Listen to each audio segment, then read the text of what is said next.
venturing, as in business, you always have to seize the opportunity while it's there.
New punch to the wind.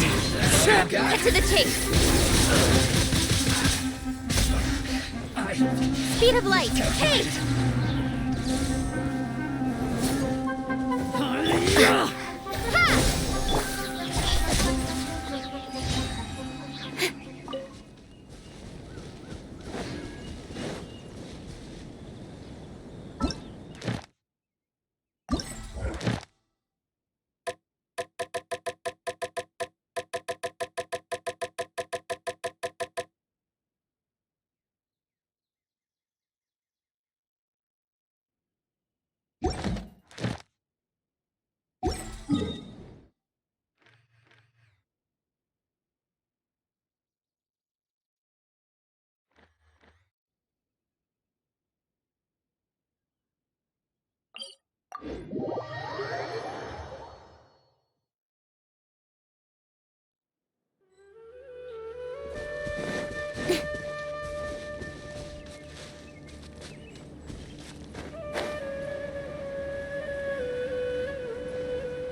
Yeah.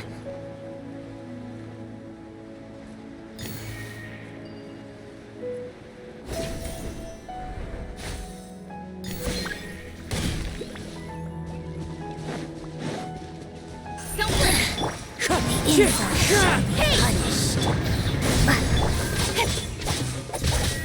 Yeah! Speed of light. Yeah!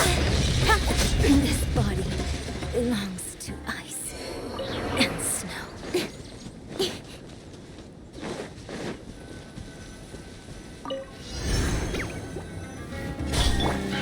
One with nature. Scatter! With sword comes shadow.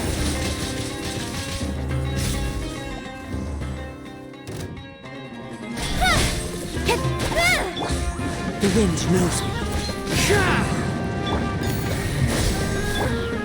Hey! Yeah!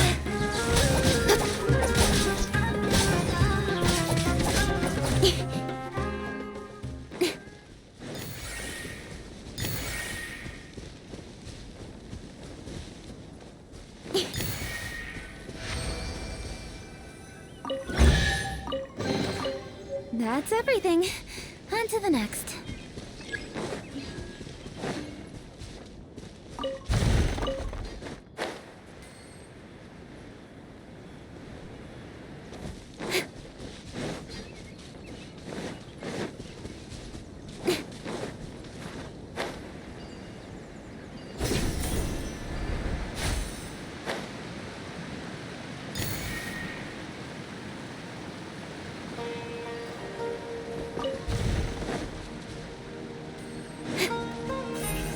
Don't blink!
Incoming!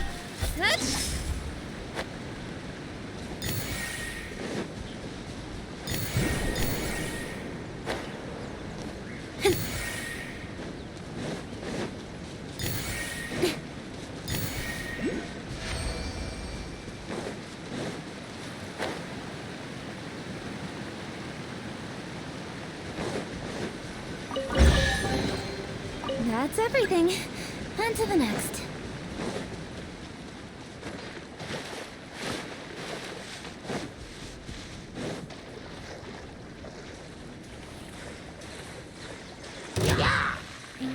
Don't blink! Into the wind. Hey!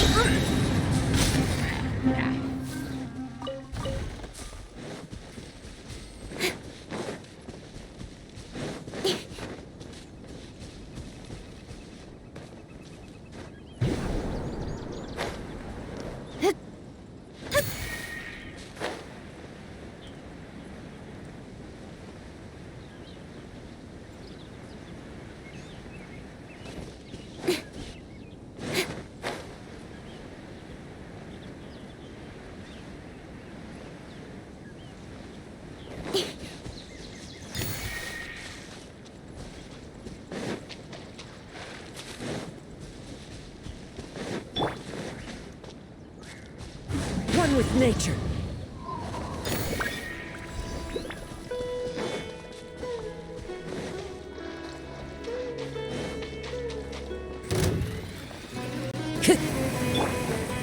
Incoming!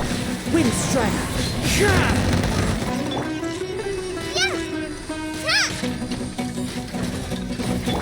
Ha! Ah! Nowhere to hide.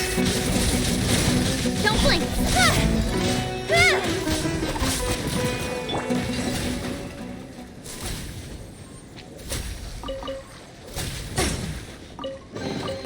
Is this an answer from this world?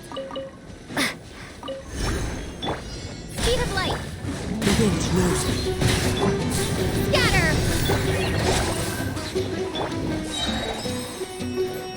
Don't blink. Ha! Yeah.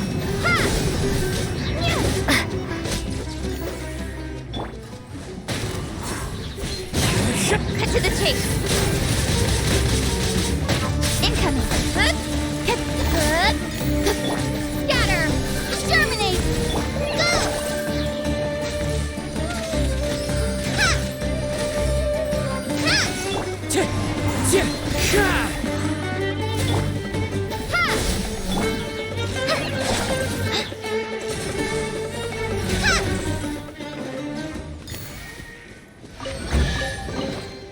It's important to replenish your supplies often when you're out in the wild.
Don't blink. Hey! Propagate! Yeah! Speed of light. Nowhere to hide. Yeah!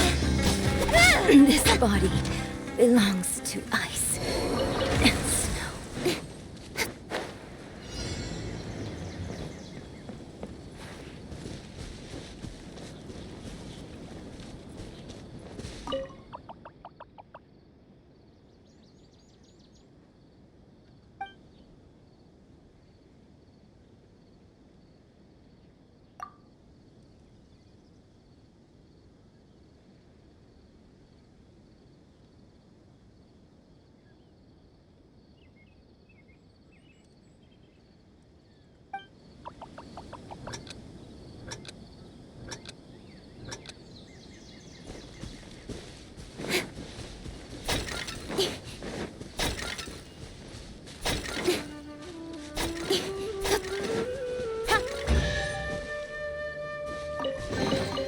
You give, you receive.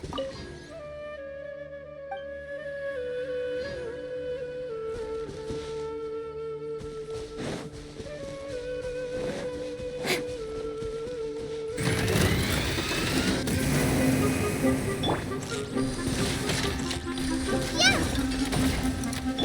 Incoming! Wind strike. Ha! Ha! Don't blink!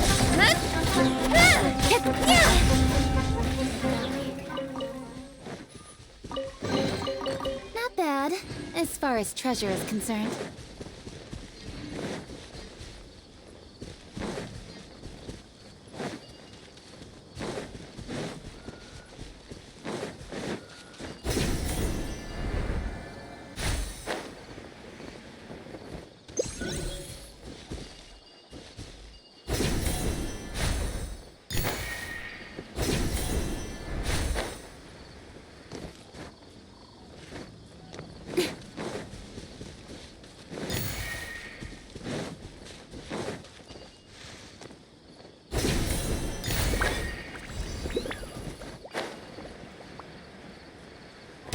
close enough.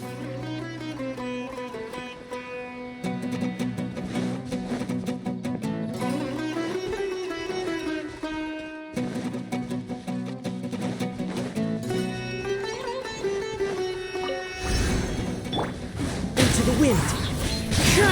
Scatter!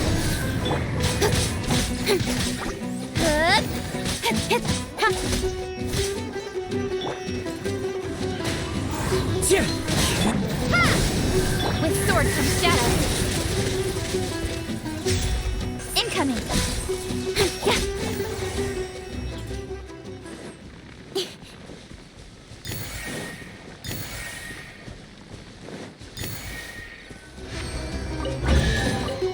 You give, you receive.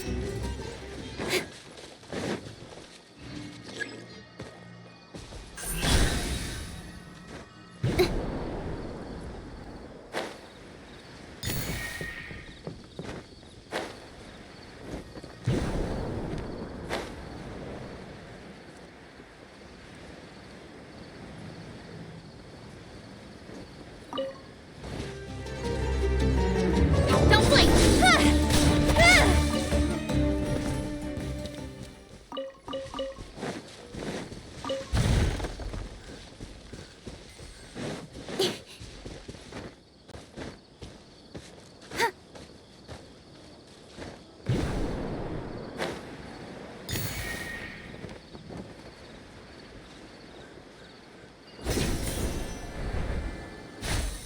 That's close enough.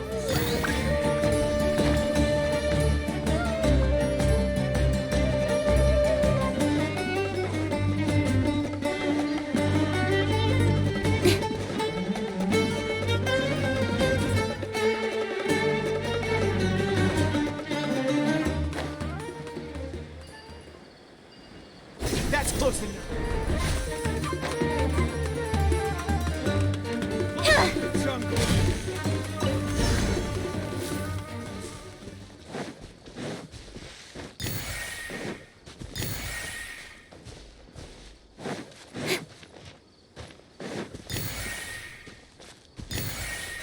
Incoming.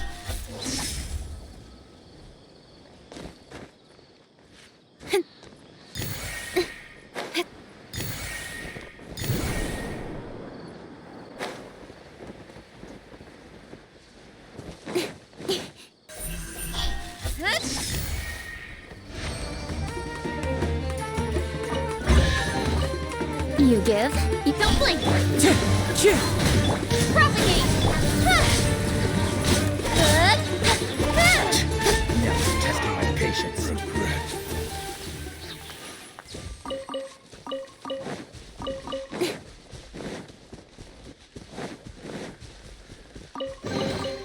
That's everything. On to the next.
with nature. Scatter!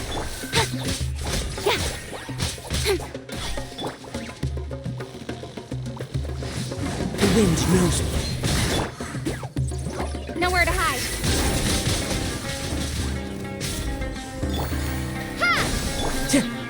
One with nature.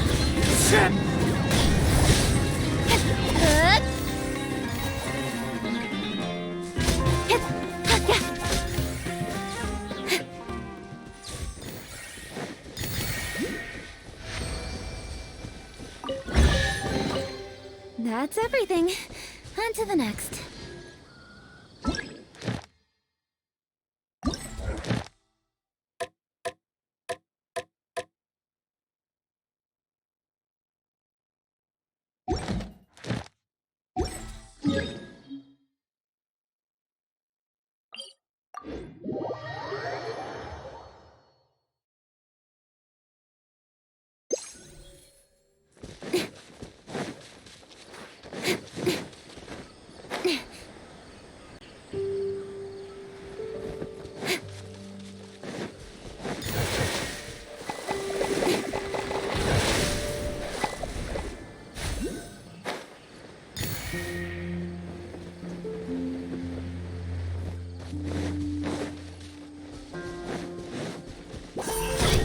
Time to go.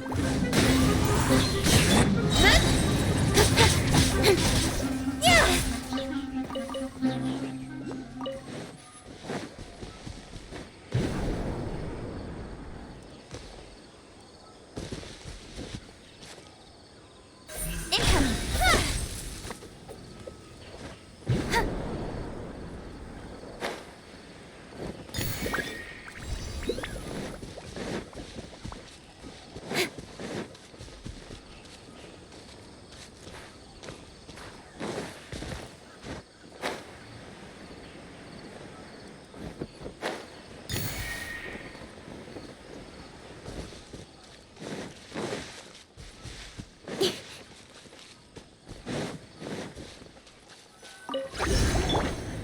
Into the wind. Scatter!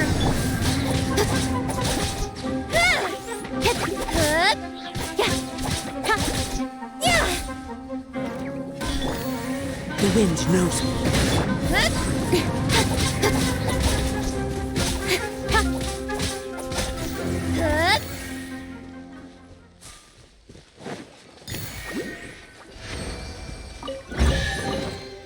That's everything. On to the next.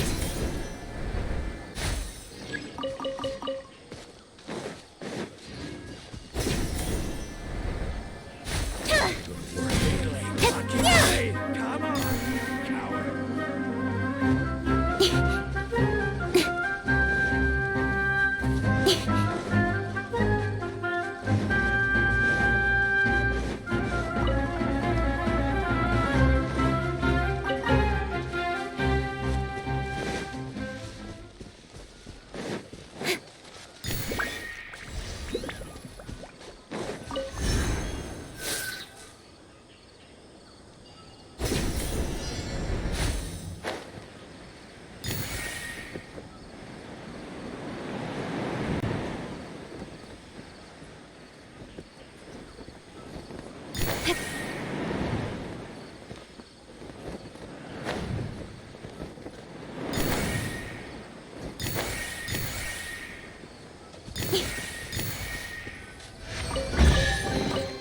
Not bad, as far as treasure is concerned.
as treasure is concerned.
One with nature.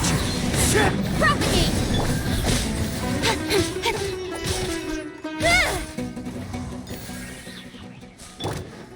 Into the wind. Ha!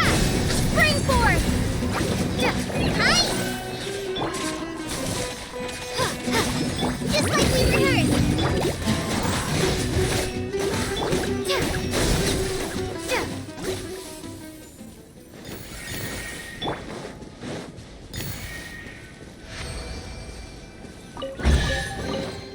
It's important to replenish your supplies often when you're out in the wild.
I'm feeling all right today. All is accounted for. Let's move out.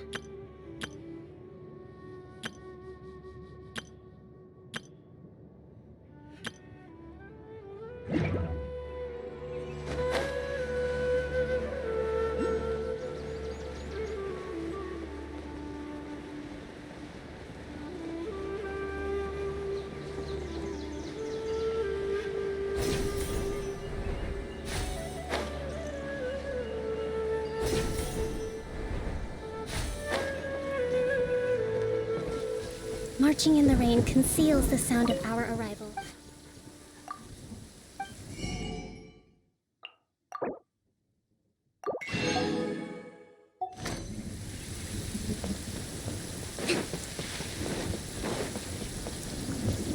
Let's move out.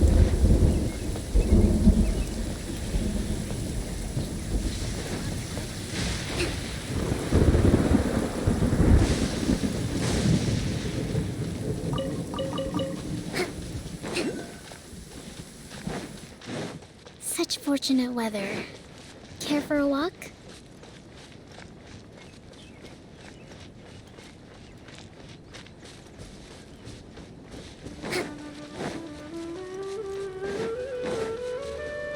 Let's move out.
This can't go on.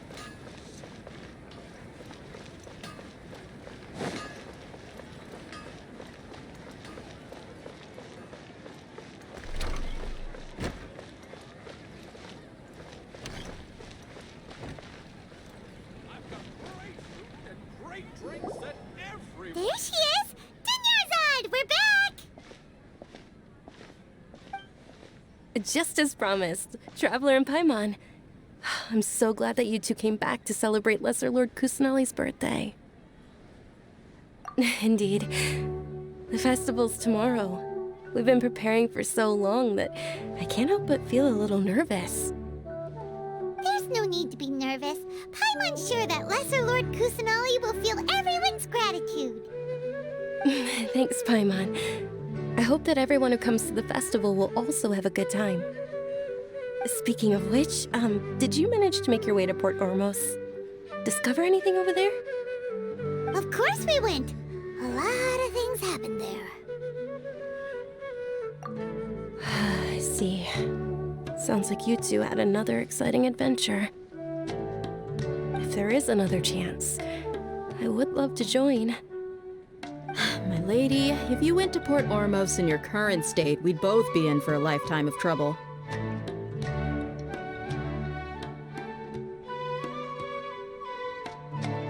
Dia! You were eavesdropping! It's called covert protection. Keeping an ear out for what's going on around my employer is part of the job. It's all right, Dia. I merely said I would like to go. I know better than to think my body could handle it. The festival's tomorrow. I've been doing nothing but causing trouble for you. So Dia, please take some time to relax. I'll be fine. Even when you put it that way, it still doesn't feel right. Don't worry, my guardian knight. Okay, fine, but only tonight. Tomorrow's a big day, and many no-good scumbags are gonna try to take advantage of that.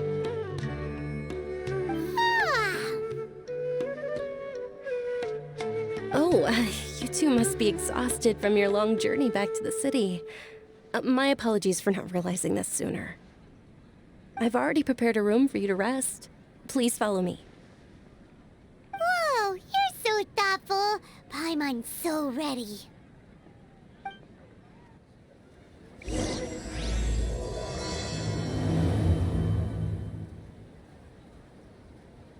Welcome! What's so great about here?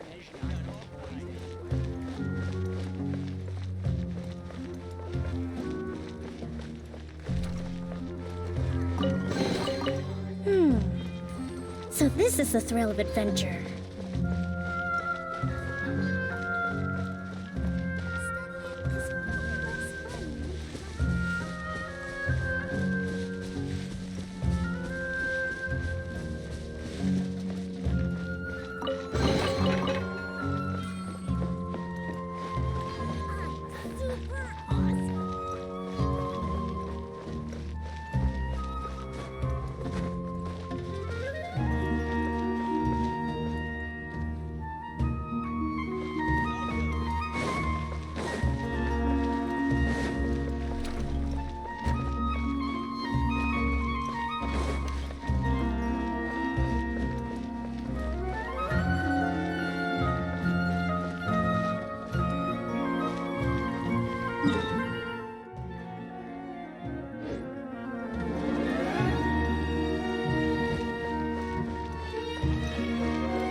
Here we are. It's also fairly close to where I've been staying. It looks really nice.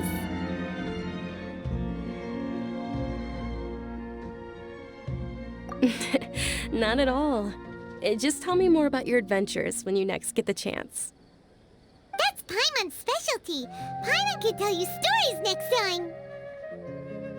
Oh, if you don't mind, how about we all walk around together tomorrow? All of my friends will be working the festival, and Dia is still insisting on her covert protection. Yeah, it'll be pretty hard to relax and enjoy the festival if Dia's constantly hovering over you, right? Then let's meet at the nearby bazaar first thing tomorrow morning. Have a great night. It's a deal. Good night, Dunyarzad. I may be too excited to fall asleep tonight. See you tomorrow. Paimon's starting to really look forward to the Sub-Zero festival too. Will there be lots of yummy food? Oh no. Thinking about food is just gonna keep Paimon up all night. The earlier we sleep, the better. Let's go inside, traveler.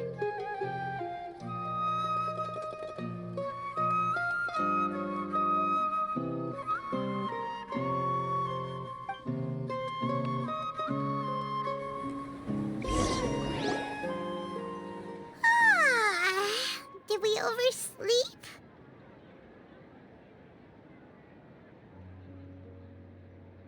We should go meet Dunyarzad right away!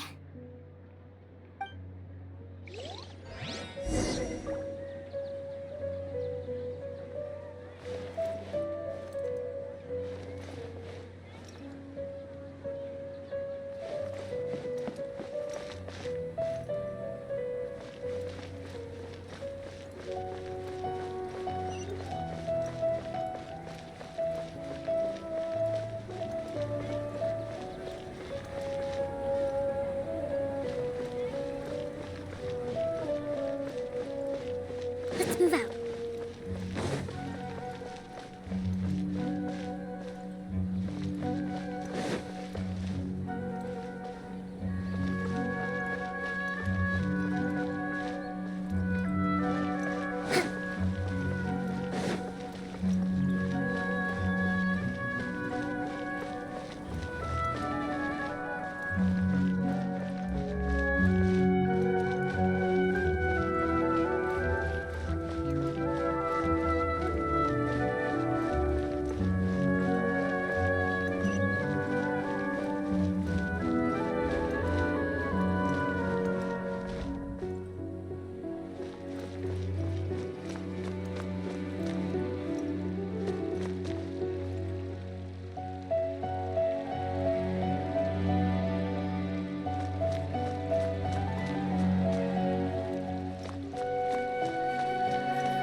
Let's move out.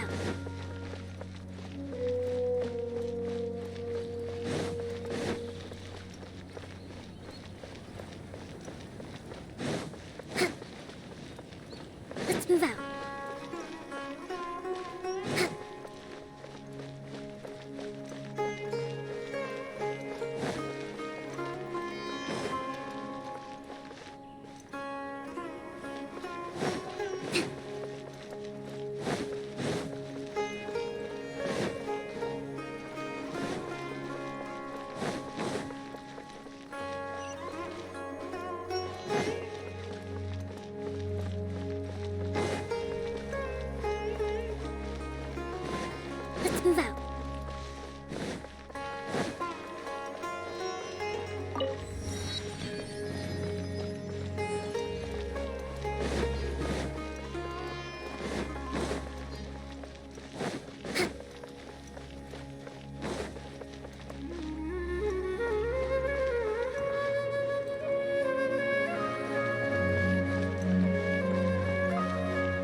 Let's move out.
Let's move out.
What is the best way to handle the phrasing here? Well, your perspective is just tunnel visioning.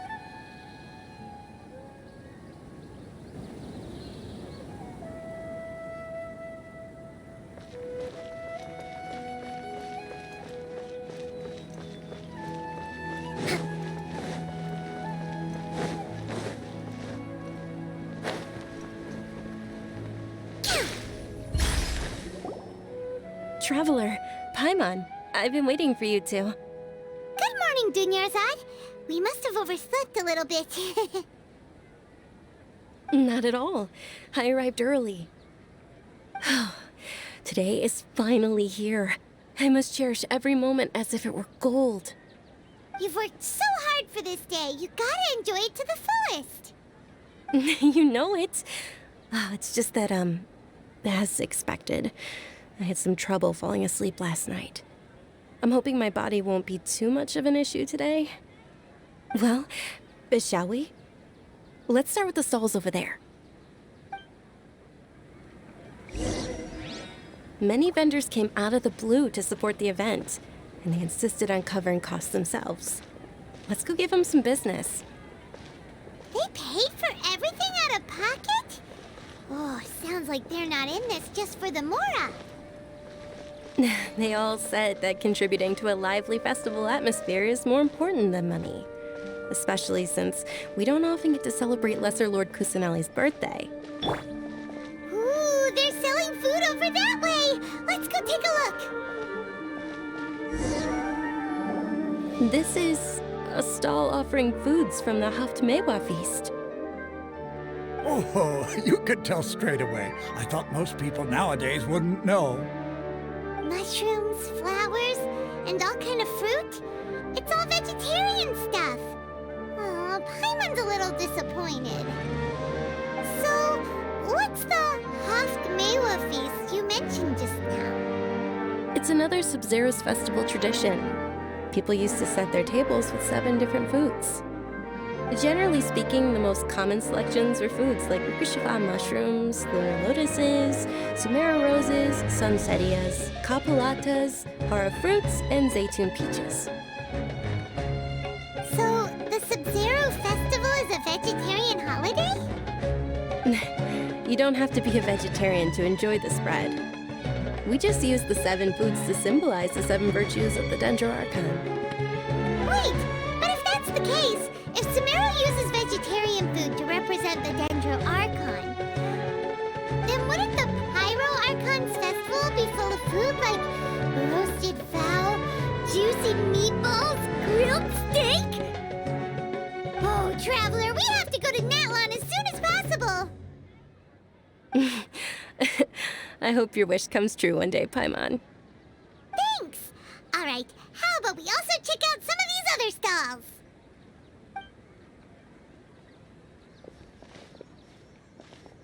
Dear customers, would you like to try your hand at alchemical divination? What's alchemical divination? Those two things sound like they'd be fun to try together. Right? I thought the same when I first heard about it. It is said to be a mysterious craft invented by none other than Lesser Lord Kusanali herself. So, how does it work? It's quite simple. After you give me any 2 alchemical reagents, I'll use them to perform a random transmutation. Sure sounds random. So random that it will probably fail. That is precisely what we need. After the transmutation fails, your one and only diviner here will interpret the remnants. Well, according to Lesser Lord Kusanali, everything is interconnected, and all that occurs can be traced back to fate. You could say this is a pearl of old wisdom. Why does everything sound so much more credible when Dunyarzad says it? Are you guys working together? So that's the true wisdom behind it. This young lady sure knows her stuff. So, how about it? Want to give it a try?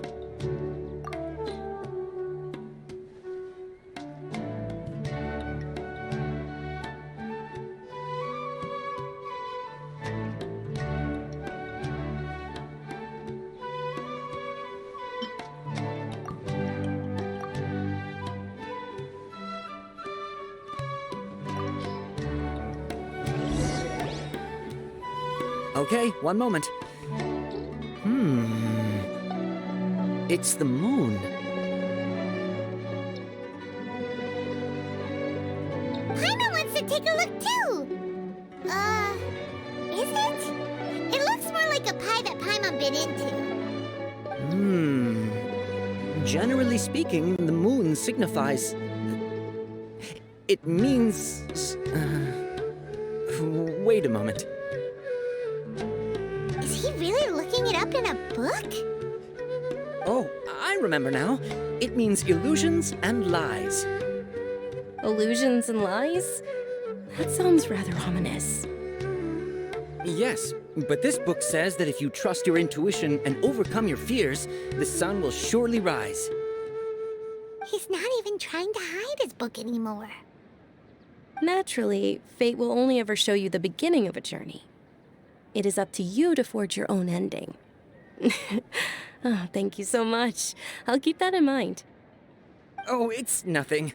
I'm just learning as I go. Guess that was still pretty interesting. Okay, on to the next stall. They say the Sub-Zero's The diviner's interpretation is the most important part of alchemical divination. I just consulted the book to make sure you got the correct message. Large flower carriages used to parade through the city. As they headed towards Port Ormos, people would throw flowers, candy, and liquor all along the way. Dunyarzad's eyes are sparkling right now. I wish I could have seen that spectacle. But if you ask me, I'm sure Nilu's dance of Sub-Zeros will be just as impressive. This can go on like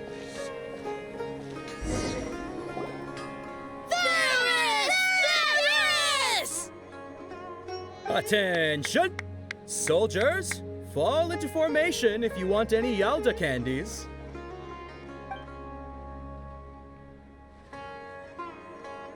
It's a weird guy with a weird hat. Hey, it's Dunyarzad! Wow! Miss Dunyarzad, the children love you even more than the Yalda candies. In the few short days it took to prepare for the Sub-Zero's festival, the children have all grown very fond of you. The Hallowed Knight of Flowers. It's an honor that you know my name.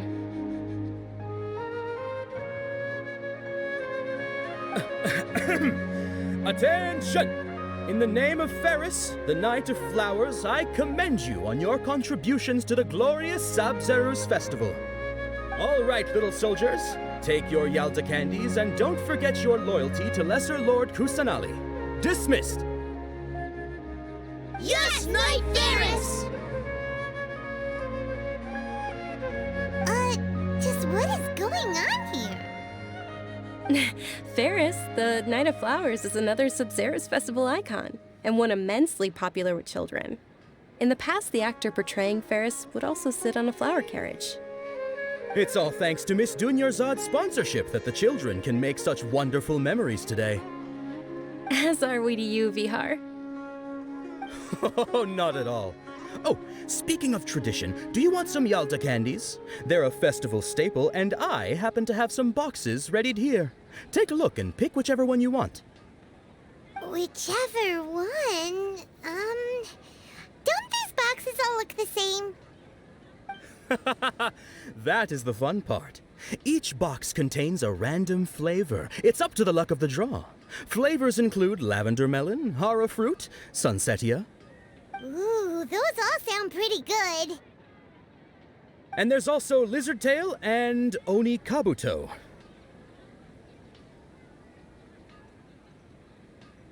Huh? What's up with those two flavors?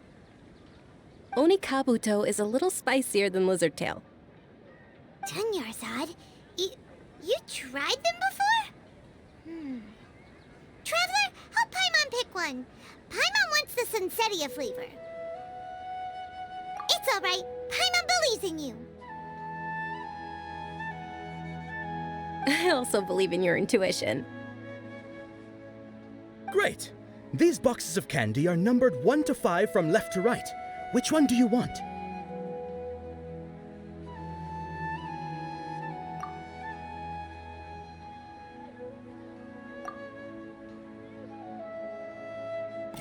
Attention! That's unfortunately lavender melon.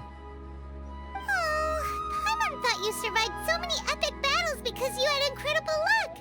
But looks like Paimon was wrong. The Sunsetia flavored candy was in box number 4. How about this? The most important thing is that everyone has a good time at the festival.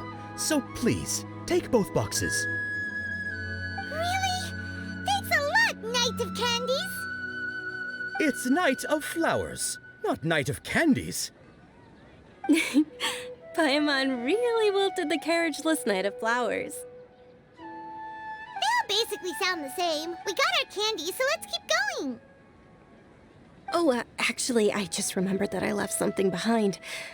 Since you're here, can you come with me to get it? Dunyarzad, you probably forgot because you're so excited about the Sub-Zero's festival. How embarrassing.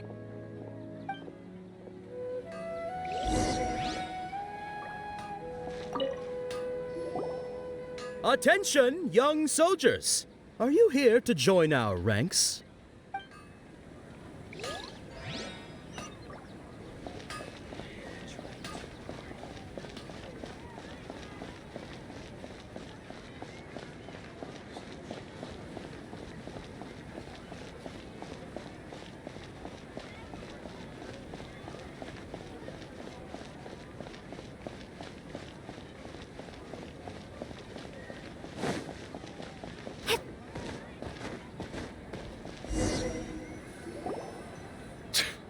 We're too late.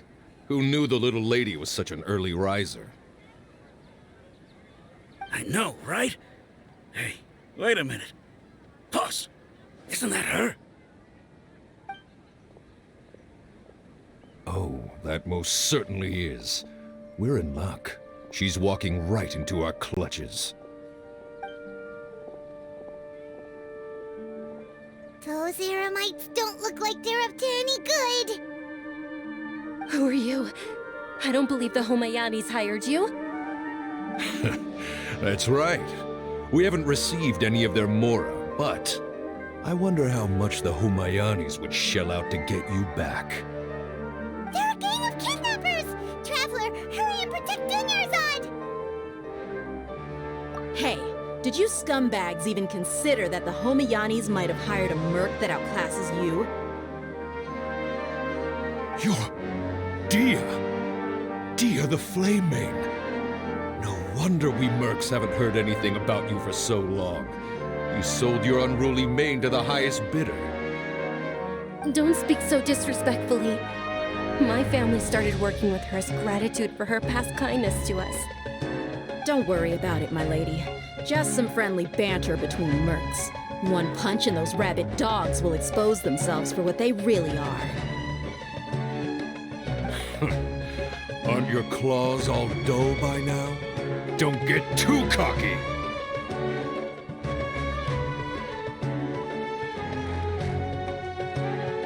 Traveler, take Miss Dunyarzad to a safe location.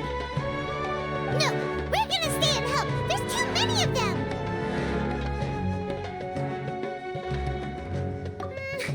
You're right. Alright, fine. Please be careful, Dia. Don't waste your time worrying about me. This is my job. Look out for yourself. After I've wiped the floor with them, I'll go find you all.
Dunyarzad, are you okay? You look a little pale. Are you in shock? I'm fine. My body always reacts like this whenever I exert myself too much. You sure you're okay? I'll be fine after some rest. I'm more worried about Dia. After all, none of this would have happened if I hadn't insisted on coming out today. Yeah, don't worry.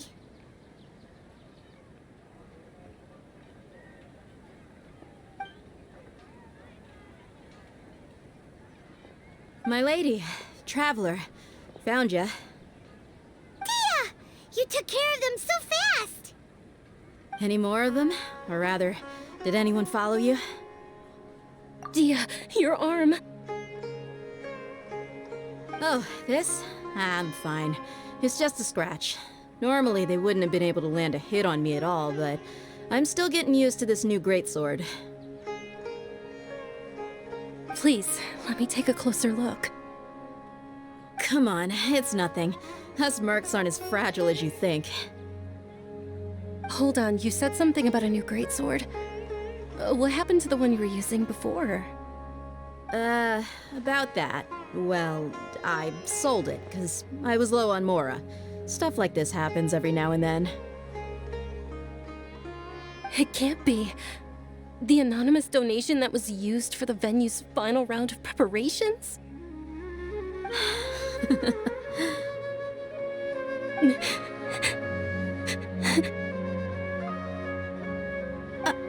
Hey, Miss Dunyarzad, I wasn't trying to make you cry, and I'm not gonna lose my commission because I made my employer cry, am I?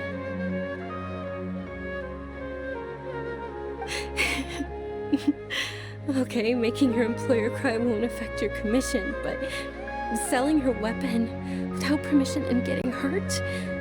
I'll have to reevaluate your performance.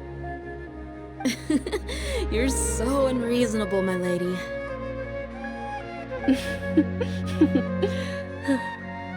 Thank you very much, Dia.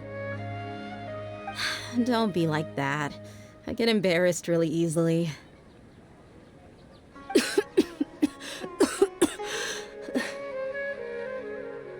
Are you feeling unwell again, Dunyarzad?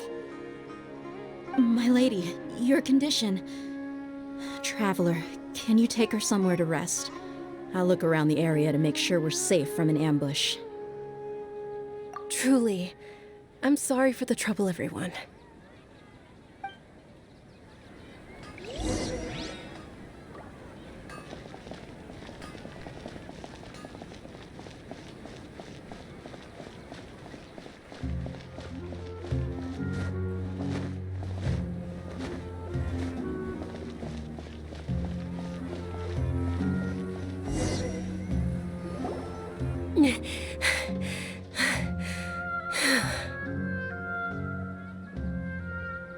Are you feeling better, Dunyarzad?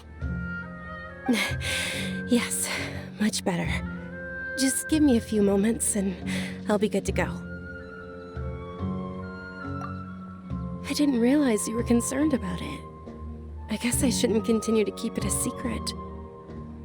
I was actually born with Elazar. It's terminal now. Can't believe it's Elazar!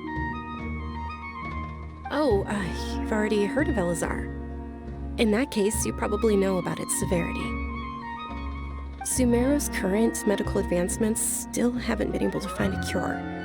The disease's progression can only be delayed through environmental therapy. Dunyarzad. There's no need to be sad. I've always lived with Elazar and I came to terms with it a long time ago. Compared to the simple fact that I'm afflicted with this, its effects on my life have been much more painful. I know that my family loves me dearly. They've done all they can to provide the best environment for me so that I can live for that much longer. However, I know I will one day succumb to this. Did you know?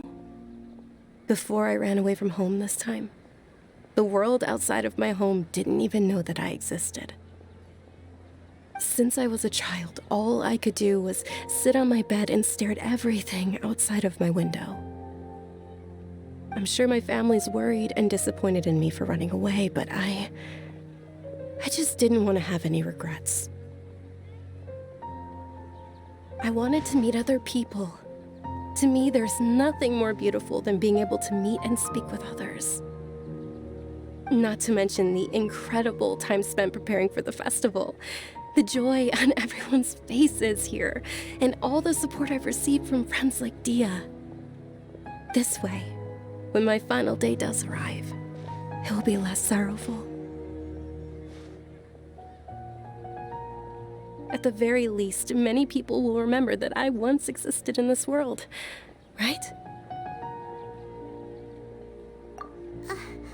As long as you don't forget Paimon, Paimon also won't forget about you.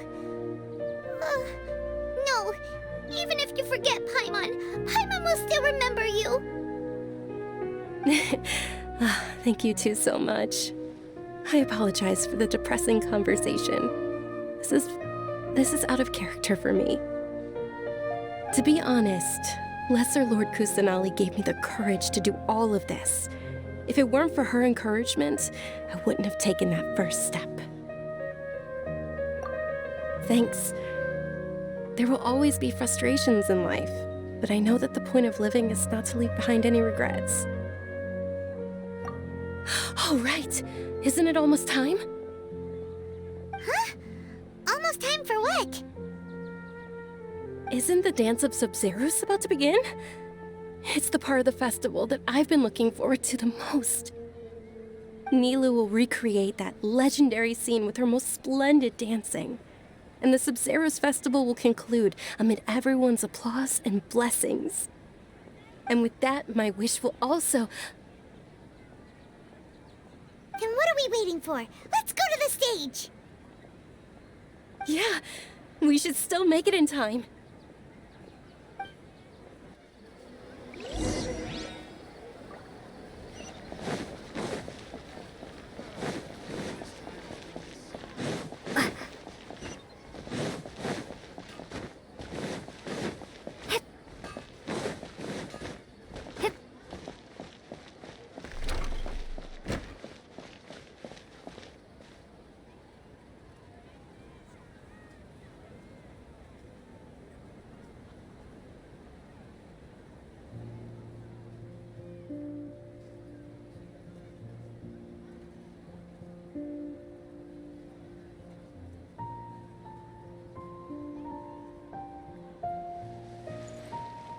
I've got great food and great drinks that everyone can enjoy. Get your spices here. We've got all kinds.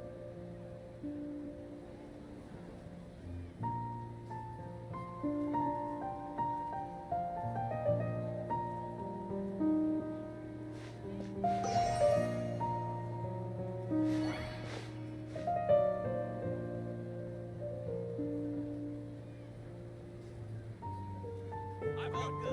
food and great drinks that everyone can enjoy.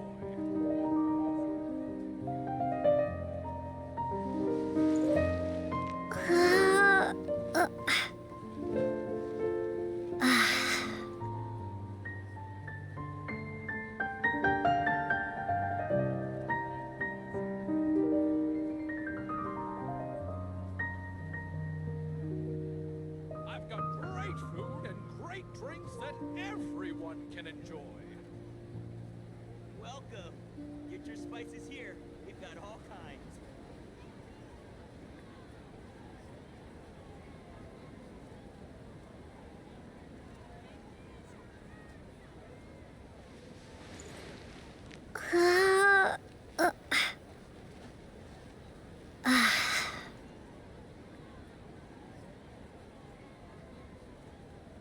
I've got great food and great drinks that everyone can enjoy.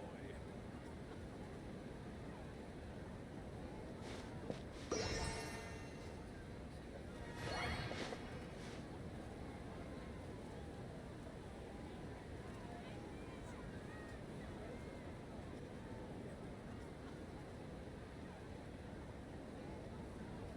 great food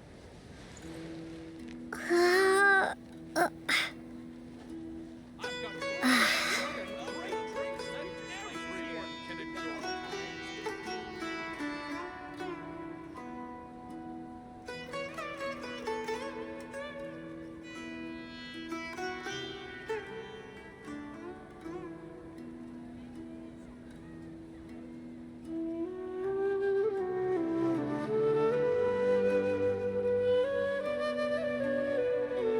Welcome.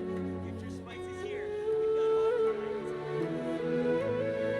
I've got great food and great drinks that everyone can enjoy.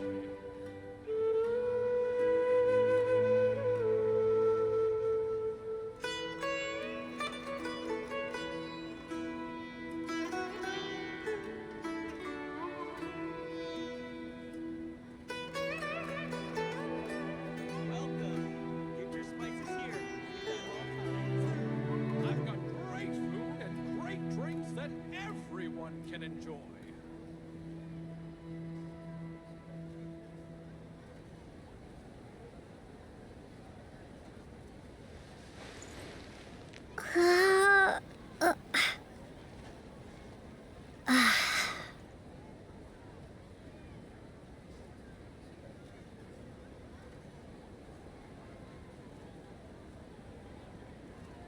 Welcome. Get your spices here. We've got all I've got kinds. great food and great drinks that everyone can enjoy.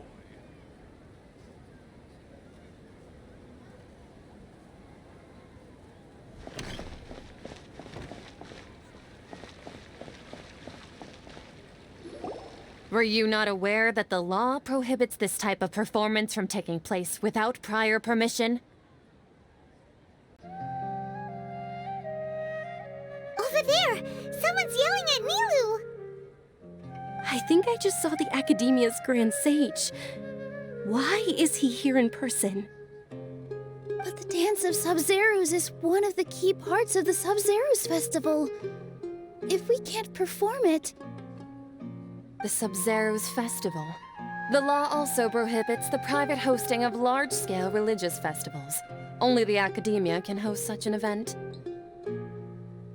If you continue to resist, we will have to order an investigation into every single event organizer. The Grand Sage has already granted you much leniency. I advise that you exercise tact. How did things turn out like this? The Academia was originally responsible for the Sub-Zerus Festival, but they failed this responsibility for many years. I need to speak with them. This is a hard pill to swallow, but you're right. Things would only get worse. Art, dance. Aren't you ashamed of pursuing such frivolous and meaningless activities in this land of knowledge and reason? Our Archon created the utopia that is Sumeru City for all scholars who sought validity, verity, and truth, while people like you wish to defile it. No. I believe that our Archon never rejected the arts. Even the Goddess of Flowers dedicated a dance to her. With your lack of intellectual credentials, I do not believe you are qualified to debate with me. What you should be doing is finding workers to tear down this ridiculous eyesore. When we return, have the scribe draft an ordinance before the next Nyargarbaha Day that prohibits public art performances. We will announce it to the public later via the Akasha. Understood. I will inform him when I return. The Sub-Zerus Festival. Go celebrate the birth of that god to your heart's content. Nilu, are you okay? Oh, Dunyarzad. You all saw that just now? The Grand Sage ordered us to stop the performance. Yeah. Let's go somewhere the Academia can't find us and perform there. But how do we let everyone know? And what about the atmosphere on the stage? Or we could get people to block them off so they can't interrupt the performance. No. They just threatened to investigate the organizers. If we were caught... Nilu, it's all right. Don't worry about it. But you've been looking forward to the Dance of Sub-Zerus so much, and I know how important this festival is to you. I don't want you to have any regrets. It's okay. Seeing you care this much about my feelings is more than enough. It would be too risky to continue the Sub-Zerus Festival at this point. I don't want to get everyone in trouble. If you say so. But you can sneak out for the next Sub-Zerus Festival, right? We'll make sure the next one is a smashing success. The next one. Yes. Okay. It's a promise. It will be a smashing success. I can't believe this is how things turned out. Those heartless geezers. It really is okay. There's nothing we can do about it. Still, I'd be lying if I said I had no regrets. I would have loved to see Nilu's dance.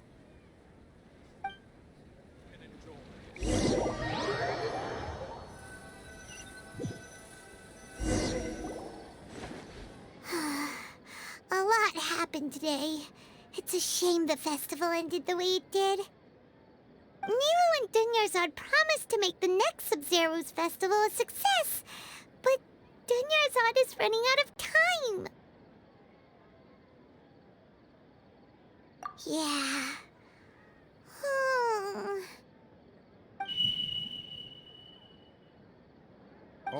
exceptions have been secured to construct the most stable framework possible.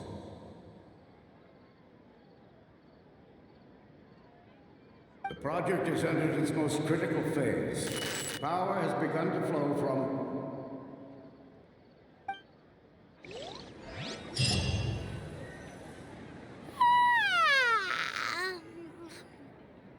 Oh, we're gonna be late! It's all because you wouldn't get out of bed! We should go meet Dinyarzad right away!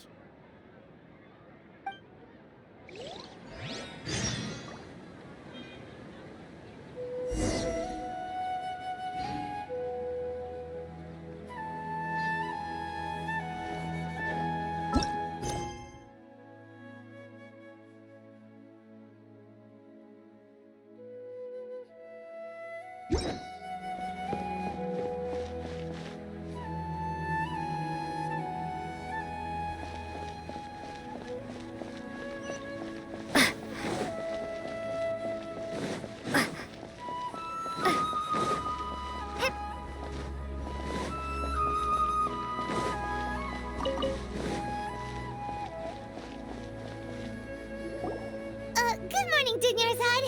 Sorry we're late. Not at all. I arrived early. You seem kinda tired. Did you not get enough sleep? I'm doing well. There's no need to worry. Shall we go? Let's start with the stalls over there. Sure! Traveler? Why are you just standing there? Let's get going!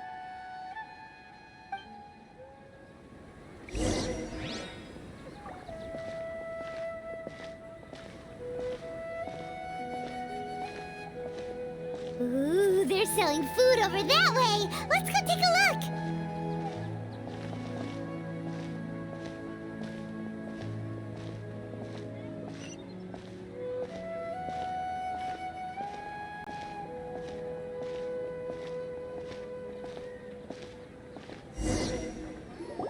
This is a stall offering foods from the Haftmewa feast. You are quite well informed, miss. I thought most people nowadays wouldn't know. They're all plants! Oh, Paimon's a little disappointed. Actually, what is the Haftmewa feast you mentioned just now? It's one of the Sub-Zerus festival's traditions. People used to set their tables with 7 different foods to symbolize the 7 virtues of the Dendroarchon. Remnants appear to be in the form of the moon. Really? Paimon thought it looked like some kind of food. The moon signifies... It's escaping me for now. Wait a moment. Is he really looking it up in a book? Oh, right. It means illusions and lies. But if you trust your intuition and overcome your fears, the sun will surely rise. Understood. I'll keep that in mind. Oh, it's nothing. I'm just learning as I go. Guess that was still pretty interesting. Okay, on to the next stall.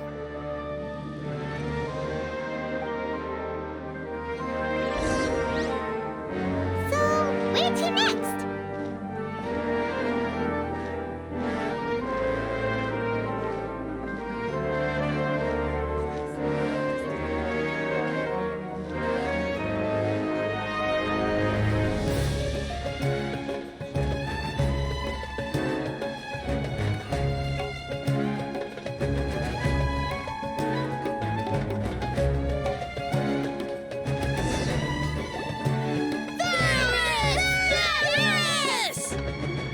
Soldiers, now that you have your Yalta candies, don't forget your loyalty to Lesser Lord Kusanali. Dismissed! Yes, Knight Ferris! What's going on? Is this a play? Ferris, the Knight of Flowers, is another Sub-Zerus festival icon and one immensely popular with children. It's all thanks to Miss Dunyarzad's sponsorship that the children can meet the Knight of Flowers. Oh, do you want some Yalda candies? I happen to have some boxes readied here. Take a look and pick whichever one you want. What's to pick? Don't these boxes all look the same? It's not that simple. Each box contains a random flavor. It's up to the luck of the draw. Flavors include lavender melon, hara fruit, sunsetia. Ooh, how interesting. And there's also lizard tail and oni kabuto. Ugh, why do those flavors even exist? Traveler, help Paimon pick one. Paimon wants to eat the sunsetia flavor. Great! These boxes of candy are numbered 1 to 5 from left to right.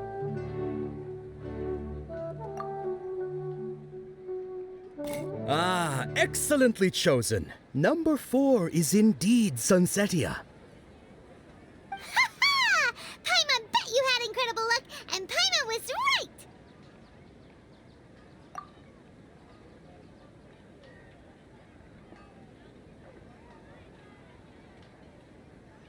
Huh?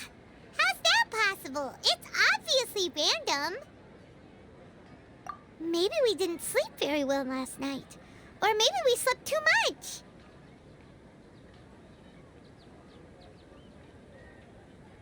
Oh, sure.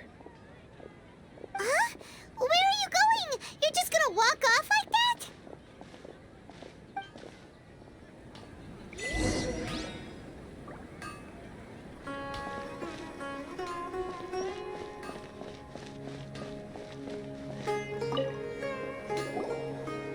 Attention!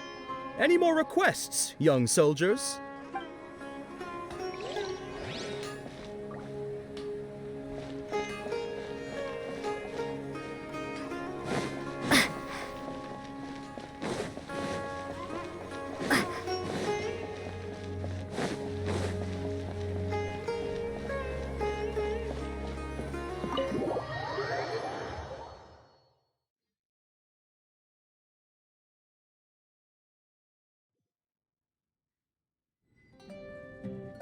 A feeling of deja vu? Oh, Paimon knows what that is. It's when you feel like you've already experienced whatever is going on. In that case, Paimon also felt something like that today. But that's just our brains playing tricks on us, isn't it? So why'd you run here in such a hurry?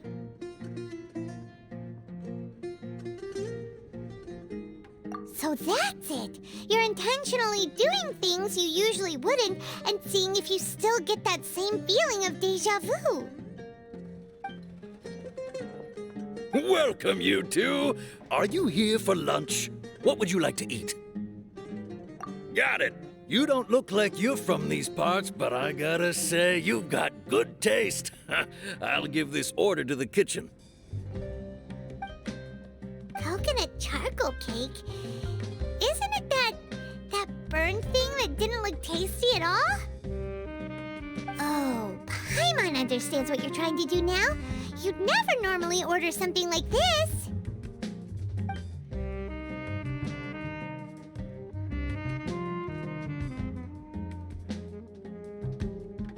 That thing? Are you really gonna eat it?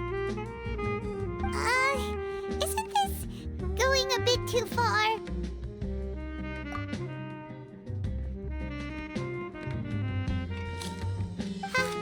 How was it? The look on your face is telling Paimon that it tasted awful. Then, you mean... That's impossible! We were just talking about how gross it looked! So, would this be a case of taste bud deja vu? Paimon also gets the impression that we've been here many times, even though we aren't regulars. How about we go out again and try something else?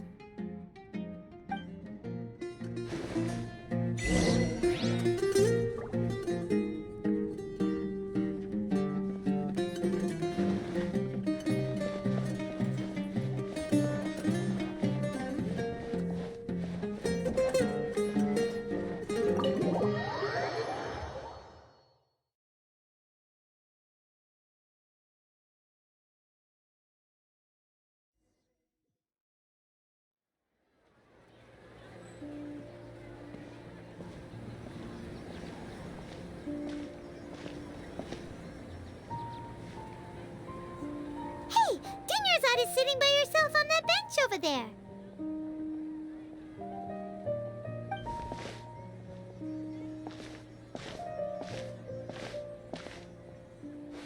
What a coincidence, Dunyarzad. We meet again. Why are you sitting here all by yourself?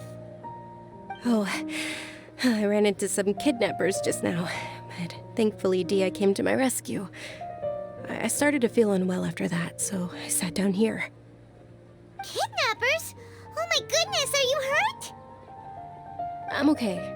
Dia's arm got scratched, but it isn't serious. Whew, that's a big relief. But, Dunyarzad, you seem a little down today.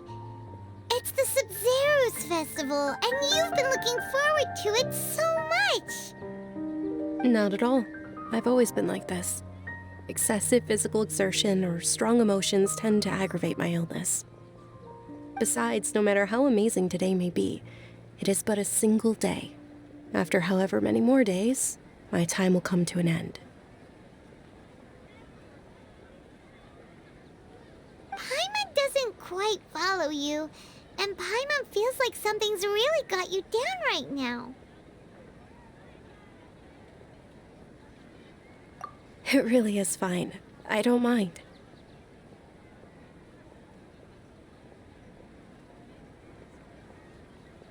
Huh? Did something happen? Dunyarzad, have you ever felt deja vu? You know, like when you've already experienced something that's happening right now? Deja vu? No. But my days have been the same for years now. Even if I were feeling deja vu, I suppose I would already be used to it. Oh, Paimon sees. Then, is it only the two of us? It's almost time. Huh? Time for what? Nilou's Dance of Sub-Zerus is about to begin. Let's go.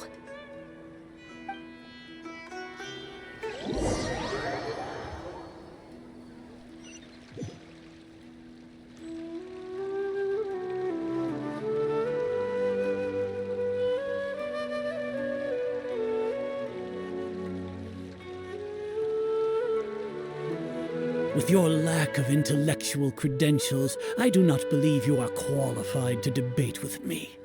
What you should be doing is finding workers to tear down this ridiculous eyesore. When we return, have the scribe draft an ordinance before the next Nyagarbha Day that prohibits public art performances. We will publicly announce it later through the Akasha. Understood. I will inform him when I return. The Sub-Zero's festival. Go celebrate the birth of that god to your heart's content.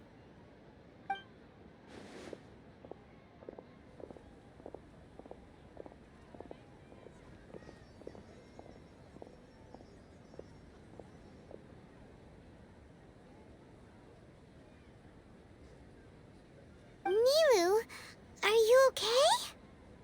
Oh, Dunyarzad. The Grand Sage ordered us to stop the performance. It's okay. There's nothing we can do about it. But you've been really looking forward to this. I don't want you to have any regrets. It truly is unfortunate, but I don't want to cause trouble for anyone. Didn't the Grand Sage say that he might investigate the organizers? True, but... Well, okay. I'll just have to try again next year. The next festival. I probably won't be around by then. Wait, what did you just say? No, nothing. I'll be heading back to rest. Thank you for your help, everyone. Paimon can't believe what those heartless geezers did!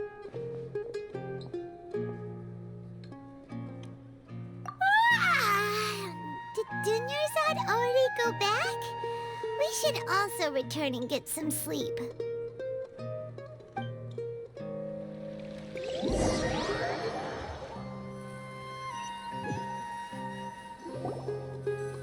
So, in the end, you still couldn't figure out what that deja vu feeling was all about?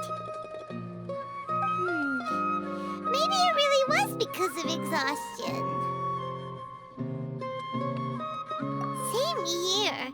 That's why Paimon stopped thinking about it halfway through the day. Then, how about we settle in and get a good night's sleep? For now, we can chalk things up to exhaustion. We can do more thinking tomorrow.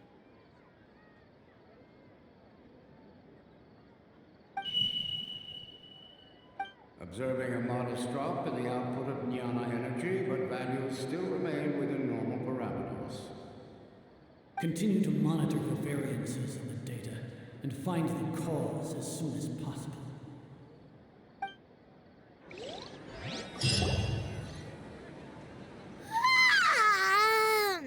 Why does Paimon feel so tired after so much sleep? Anyway, we should go meet Dunyarzad right away.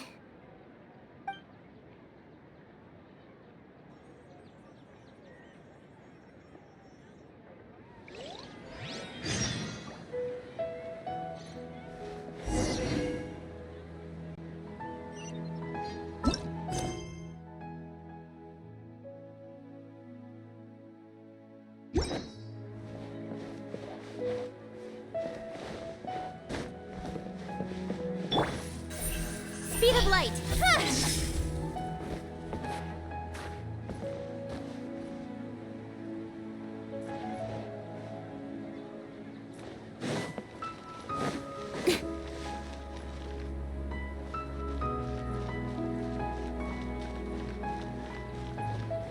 Don't blink!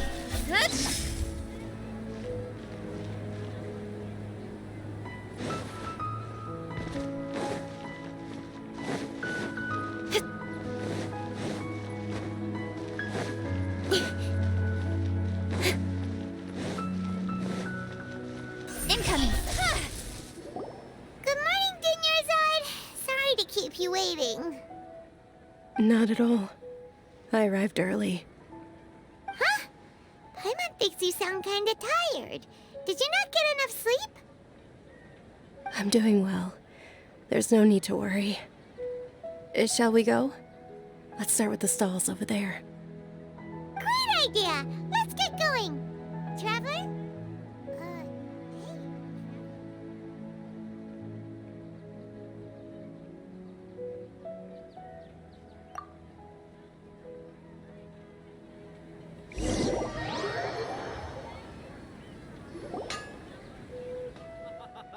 It's all thanks to Miss Dunyarzad's sponsorship that the children can enjoy the Sub-Zero's festival.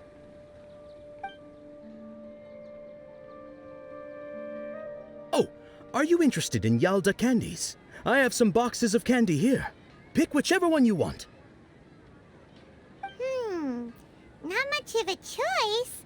All these boxes look the same. It's not that simple. Each box contains a random flavor. It's up to the luck of the draw. Flavors include lavender melon, hara fruit, sunsetia. They all sound pretty tasty. And there's also lizard tail and oni kabuto. Huh? What were those last two? She'll help me choose. Paimon wants to eat the sunsetia flavor. No problem. These boxes of candy are numbered 1 to 5 from left to right. Which one do you want?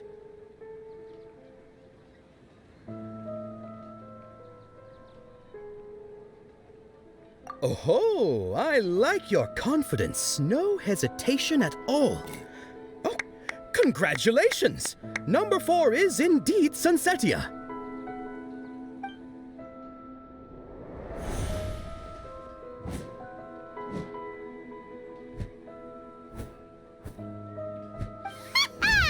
Paimon knew she always had incredible luck.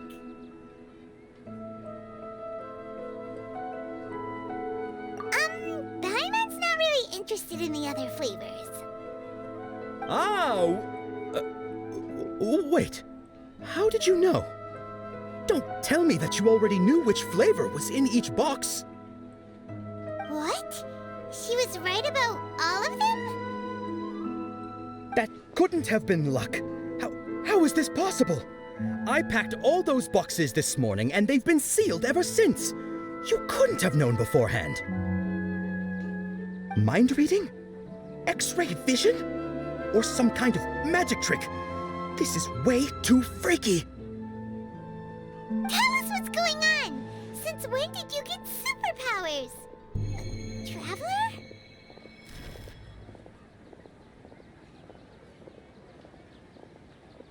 Hey, where are you going?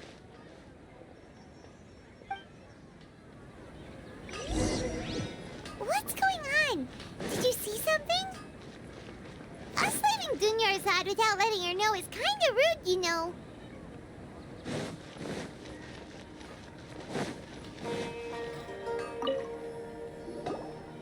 Attention!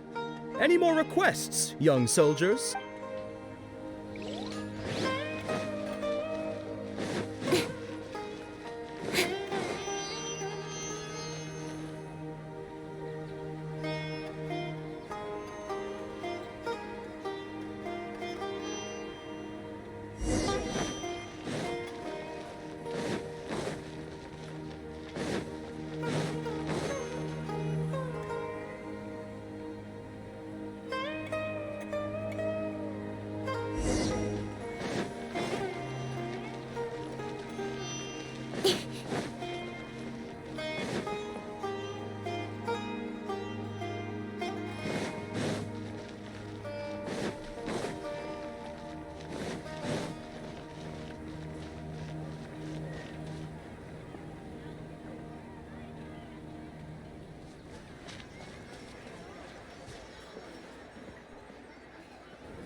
What are you looking for? Why did we come here?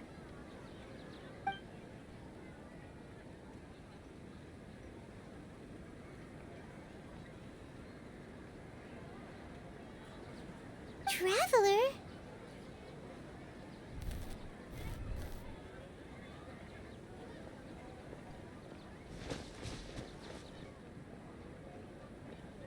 That's...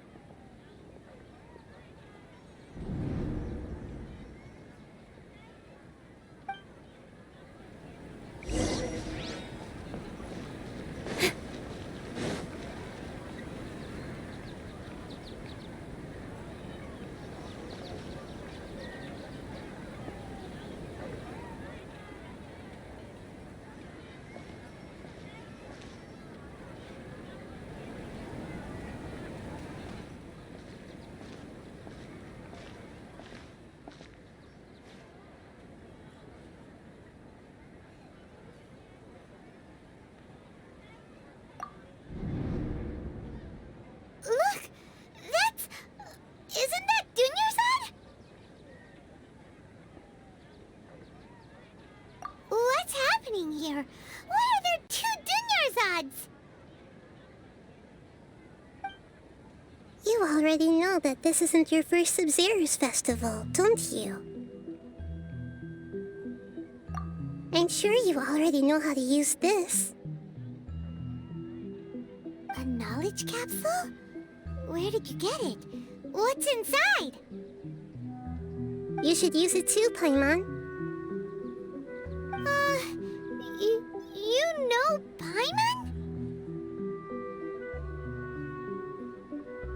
Well, this seems kinda sketchy, but Paimon feels like this is what we should do.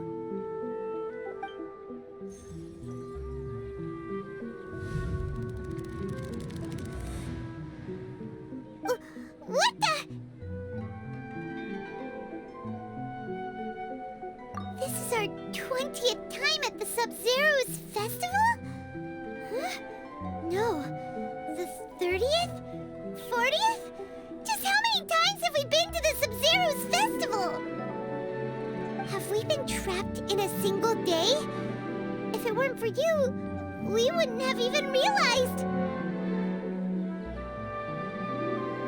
What the heck was inside that knowledge capsule?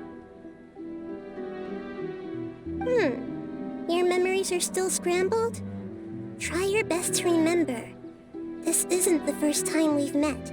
And I answered that question a long time ago. Let Paimon think. Oh, it's coming back. Meeting you was the real catalyst for restoring our memories, and the knowledge capsule was just your means of showing our minds the way.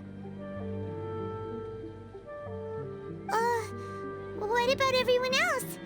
Why are you only helping the two of us? Your sense of deja vu is stronger than everyone else's, yes?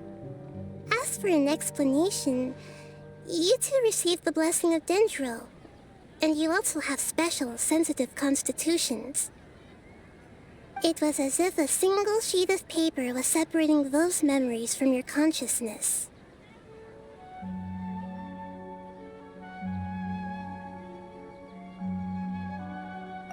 A familiar question. I think this is the 7th time you asked that. As you can see, she isn't doing well. You probably sensed it too. The Dunyarzad you were just with is different from the first Dunyarzad you met. That first Dunyarzad is in front of you right now, and she doesn't have a lot of time left.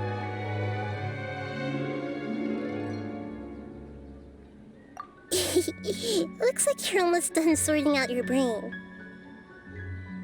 Oh yeah, I'm Nahida.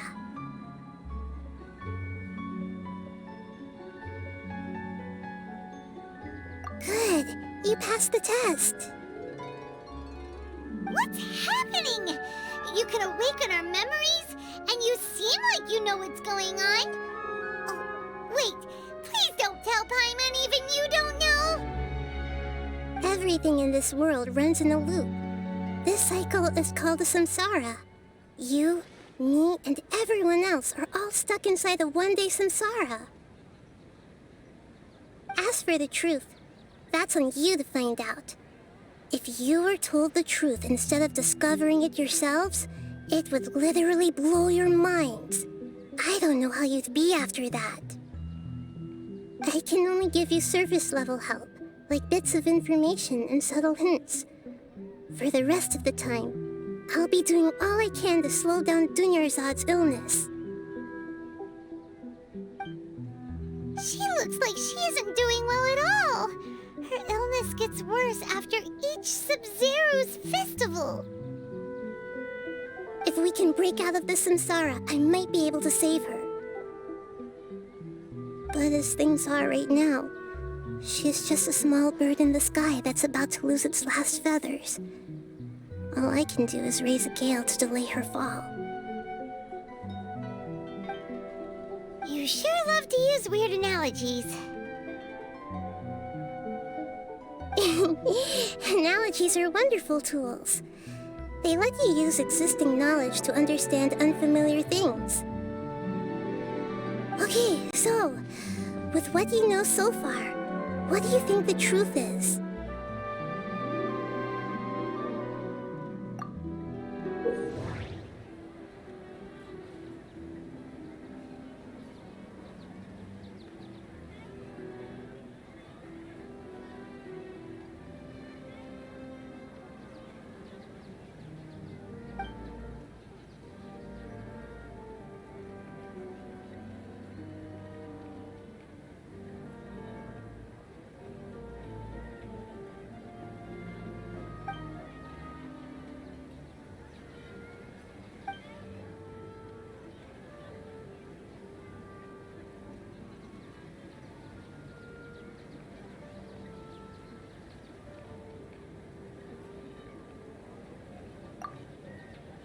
We've already experienced the Sub-Zero's festival many times, and the day of the festival seems to be in a perpetual samsara.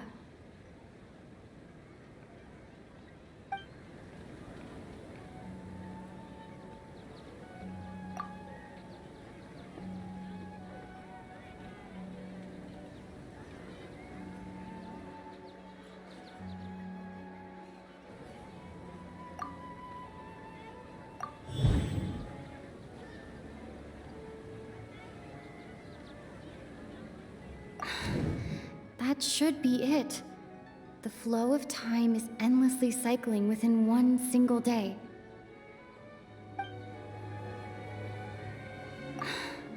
That should be it. The flow of time is endlessly cycling within one single day.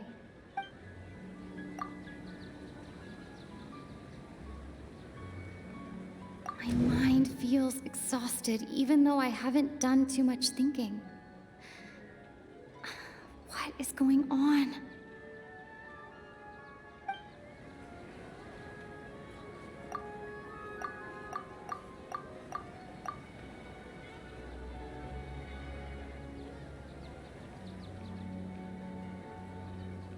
What's happening right now seems to have happened before. This feeling has been getting stronger and stronger. The moon, illusions, and lies. What do they all mean?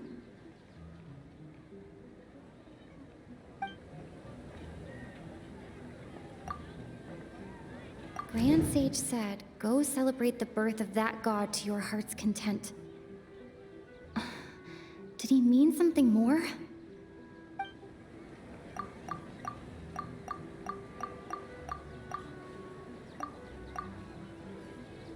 My mind That doesn't sound right. I need to carefully think things through.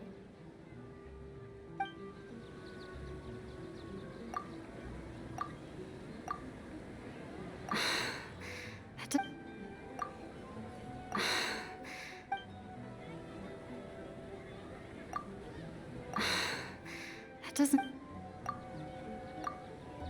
A time loop. You've given similarly wrong answers in the past. A pity. Still the wrong answer?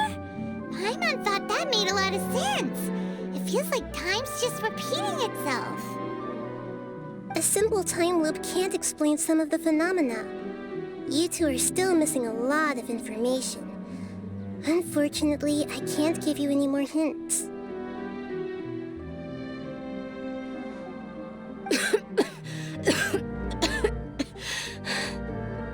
Dunyarzad!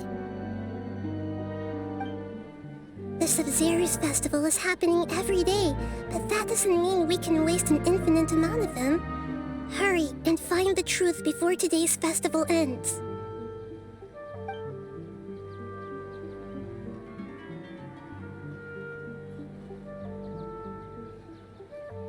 Let's think about our current situation. To save Dunyarzad, we have to escape the samsara of the Sub-Zero's festival. And to do that, we need to figure out what's happening. The truth. Nahida rejected the idea of a time loop, so we must have missed something, right? Paimon's memories say that we've already done this many times, but let's go talk to people again. It's more productive than sitting here and scratching our heads. Why don't we start with those stall owners?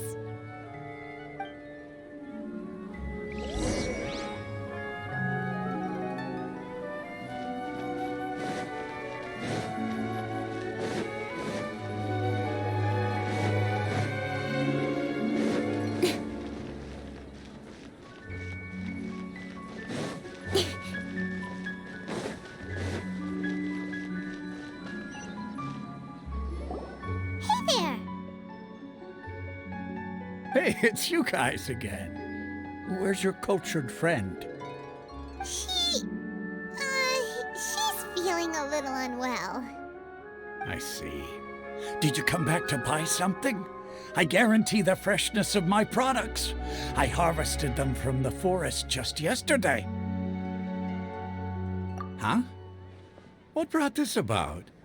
I hurried back from the forest yesterday, and I'm selling produce here today. I haven't felt anything strange. To put it another way, if you really think about it, was yesterday truly yesterday? Did you actually come back from the forest yesterday? What kind of philosophical nonsense is this? Are you two daydreaming? Didn't you know that no one dreams in Sumeru? Go somewhere else if you want to find someone to daydream with.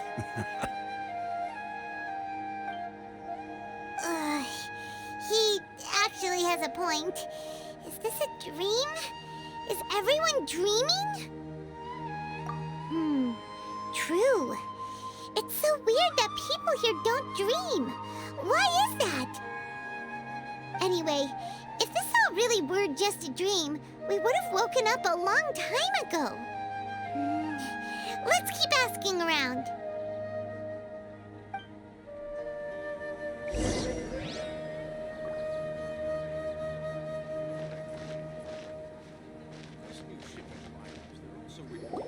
Oh, it's you two. Was my divination so accurate that you felt compelled to compliment me in person? Ooh, I knew it! I told you, the god's divination is highly accurate.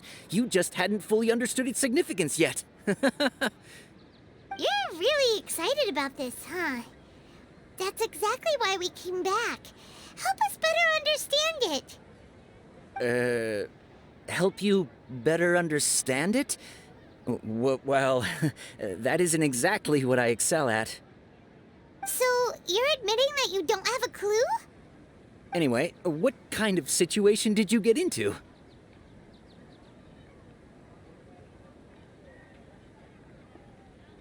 Huh? Hold on a second. I thought you guys just lost your wallet or fell for a scam. What you just said, are you serious? Does that kind of thing actually happen in real life? Paimon knew you weren't going to believe it. Marvelous. Truly marvelous. I believe you. Recall the interpretation of your divination. The moon, illusions, and lies. It really felt like an omen. When you say it like that, the divination does sound like it's related to what's going on. Can you read any more into it? I believe that the Archon's revelations are never more than vague hints. Anything more specific is beyond the reach of mere mortals. The book only says, if you trust your instincts and overcome your fears, the sun will surely rise. So that's how it is. Looks like fortune-telling is just fortune-telling. It's no good for practical problems. We haven't made any progress. Who else can we talk to? Paimon remembers that we tried talking to her a couple of times, but she always thinks we're playing pranks on her. You think she'll brush us off again? Yeah, if we tap into Dia's strong sense of responsibility as a mercenary, then she'll definitely take us seriously. At this time of day, Dia's probably just finished beating up those kidnappers. Let's go find her.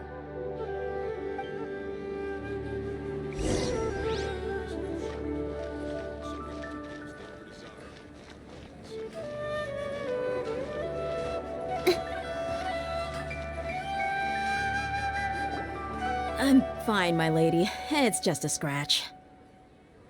Perfect timing. Both of you are here. Paimon, Traveler, you came at just the right time. Listen, there was a dangerous Huh? You saw? Then why didn't you jump in earlier? If someone was protecting Miss Dunyarzad, I could have went all out. Anyway, can you do something for me? You want the Traveler to take Dunyarzad somewhere to rest up while you check to see if there's still any kidnappers around. Did Paimon get that right? How did you know what I was going to say? We need to say something convincing.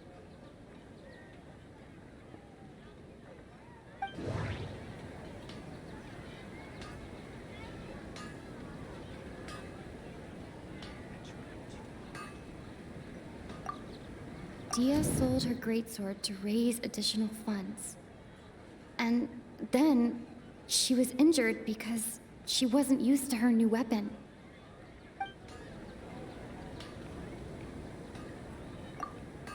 People in Sumeru don't dream. What a strange phenomenon.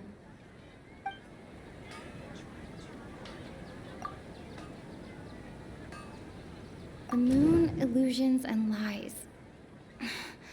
What do they all mean? My mind feels exhausted, even though I haven't done too much thinking. What is going on?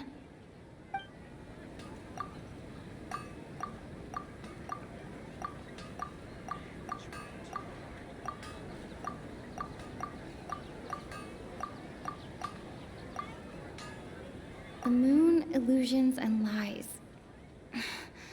What do they all mean? People in Sumeru don't dream. What a strange phenomenon.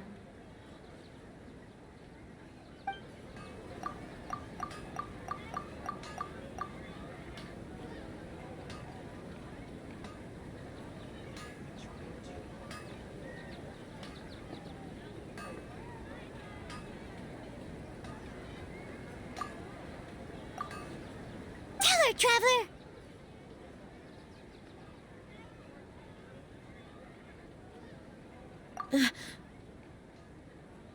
I didn't tell anyone about that. Including Miss Dunyarzad. You couldn't have known. And just now, you literally took the words right out of my mouth. What's going on? All right, so this is the situation.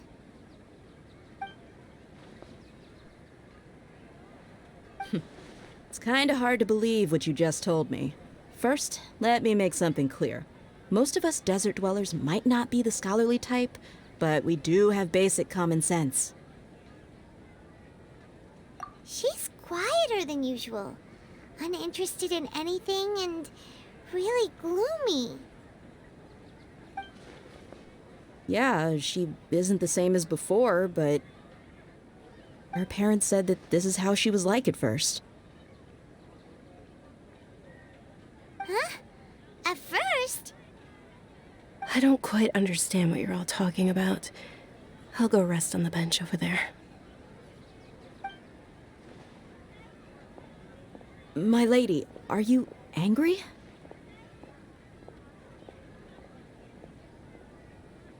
All right, I'll give you the benefit of the doubt since you knew about my greatsword. Let's make this a quick trip. Miss Dunyarzad isn't completely safe here.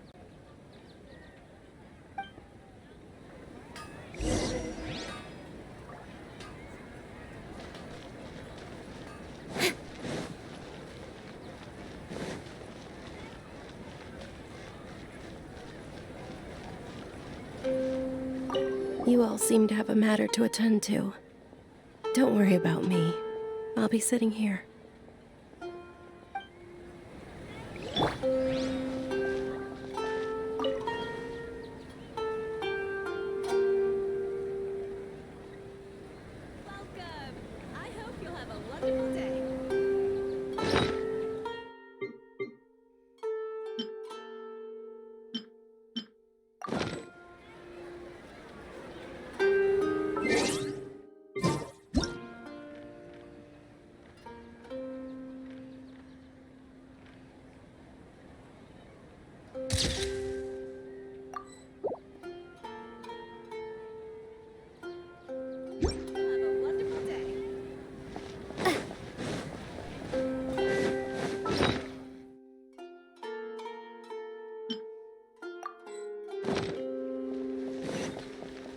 Ad Astra Abyssosk.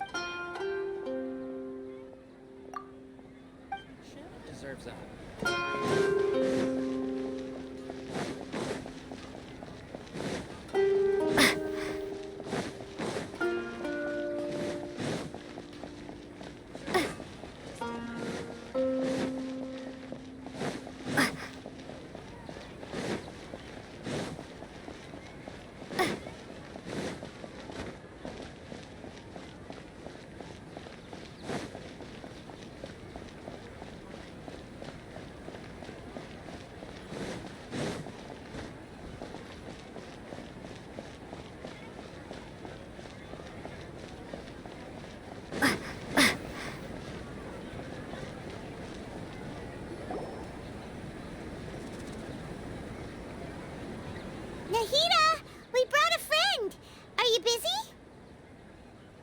thought I told you that it won't help to bring anyone here. We just wanted her to see the real Dunyarzad's condition. The real Dunyarzad? Where and who are you talking to? Huh? I told you that you two are special. Other people can't see me or Miss Dunyarzad here.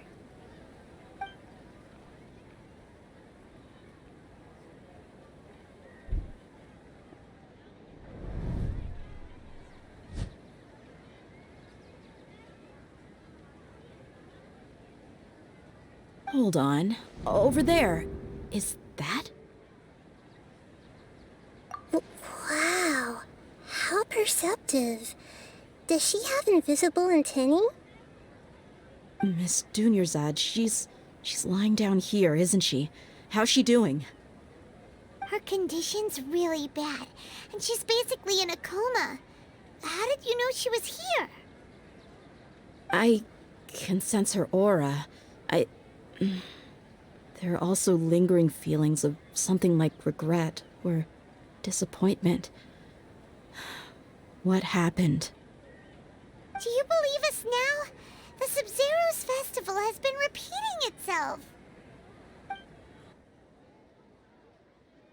So, you think the sages are behind this? Yeah, they've always been against us. Wouldn't surprise me if they're using the Akasha to intentionally repeat the Sub-Zeru's festival as a sick joke. You have a point. Aside from the Dendro Archon, the Academia's sages are the only ones in Sumeru who could pull off something like this. Maybe there's more to the Akasha than we know. Right! Didn't you awaken our memories using something that looked like a knowledge capsule? That means you must know something about the Akasha! The Akasha relies on the power of a gnosis to operate, as it is the manifestation of the God of Wisdom's power. It compiles the wisdom of the entire populace, and it grants knowledge to the people.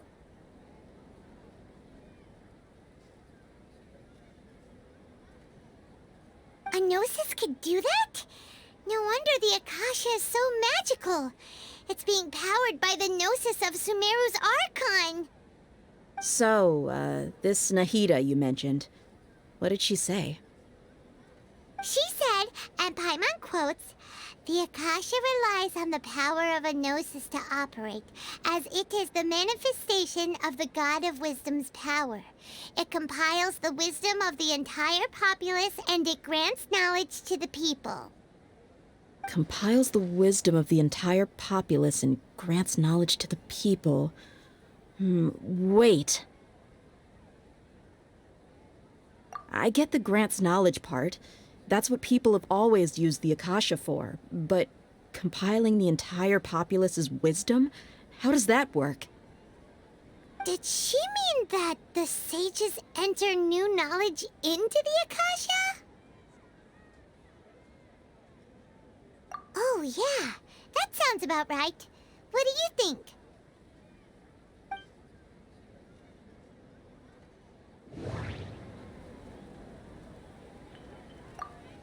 People in Sumeru don't dream.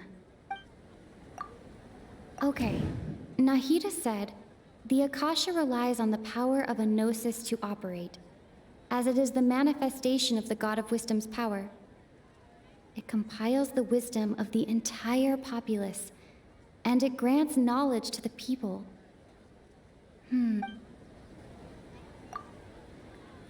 mind feels exhausted. What's happening right now seems to have happened That doesn't sound right. I need to carefully think things through. That doesn't sound right. People in Sumeru don't dream. What a strange phenomenon.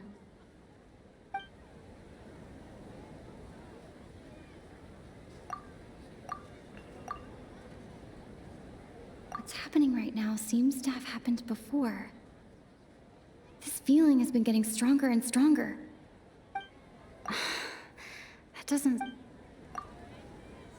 My mind mind feels exhausted even though I haven't done too much thinking.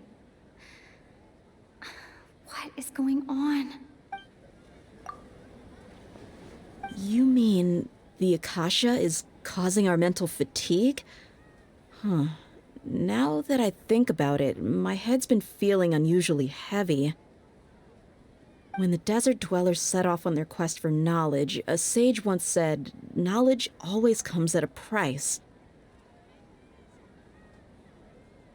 Compiling the entire country's knowledge. You think the Akasha pulled a 180 and is extracting information from us?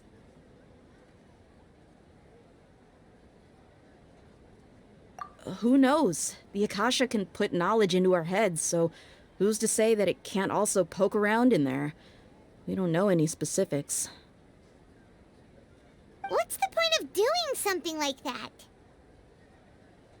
Just think about it. If you could combine the knowledge of every single person in Sumeru, then you can basically turn Sumeru City into a single massive brain. This hive mind could make breakthroughs in problems that even the smartest geniuses can't crack. An excellent deduction. And the analogy comparing Sumeru City to a massive brain? I love it. In that case, we should take off our Akasha terminals right away. Maybe that'll solve this problem. Yeah, I was only wearing this for show in the first place. Didn't expect the sages to cook up such a conspiracy. Mark my words, when this is over, I'm getting evidence and exposing this whole thing to the public.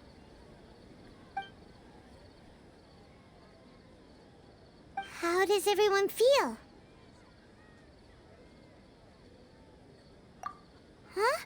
What is it?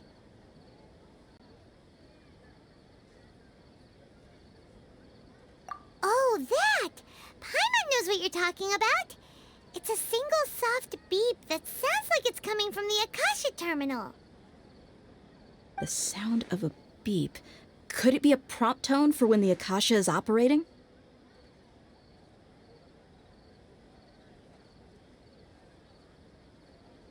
That's probably an important clue. We weren't using our terminals, but we heard a beep anyway.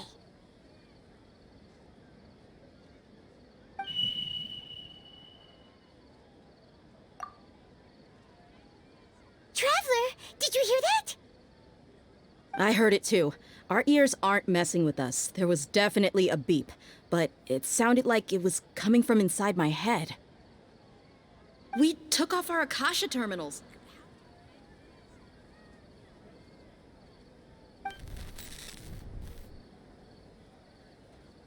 Phase runtime has exceeded its expected length. At this rate, there may be casualties.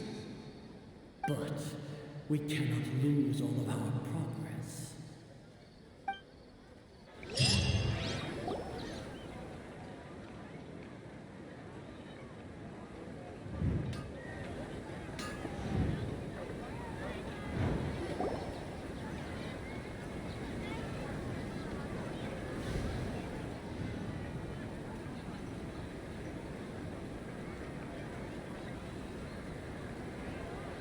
Paimon remembers everything!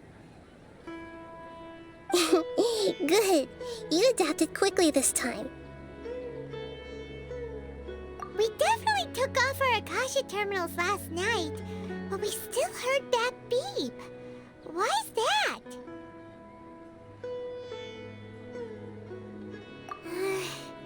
But now we can at least confirm one thing. The Akasha definitely has something to do with whatever's trapping us in this cycle. Oh, Paimon doesn't get it. Why would the Akasha go this far if all it wants is everybody's wisdom? It's extremely difficult for lab rats in an experiment to understand why they're being treated the way they are. If we're lab rats, then what are you? Mahita, you've never told us anything about yourself.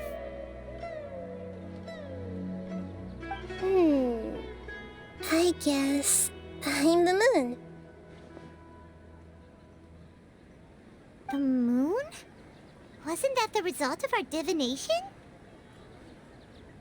Anyway, knowing who I am won't help you get closer to the truth. so you should focus on other things.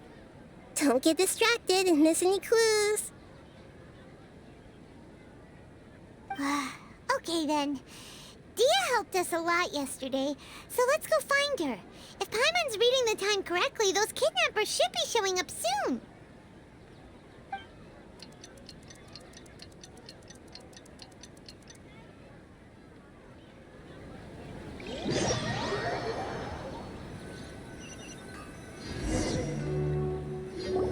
Ah, there you are.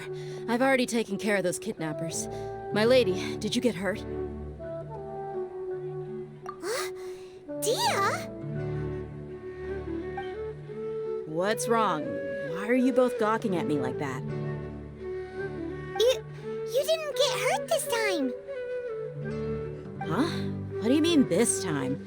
Why are you so surprised that I managed to get out unscathed? Those kids were amateurs.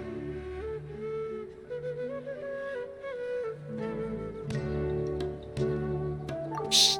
How did you know about my greatsword? I haven't told anyone about it. Please, don't tell Miss Dunyarzad. So Dia's lost her memories after all. Anything strange? You already know that I got a new greatsword. If I had to say something, it's weird how such a new weapon could feel so familiar. It's as if I've already used it to fight a countless number of battles. You're saying that although you don't remember using it, your body feels like it does? That's right. Both mercenaries and warriors heavily rely on muscle memory. Only knowing the theory of battle won't get you anywhere. Traveler, what do you think?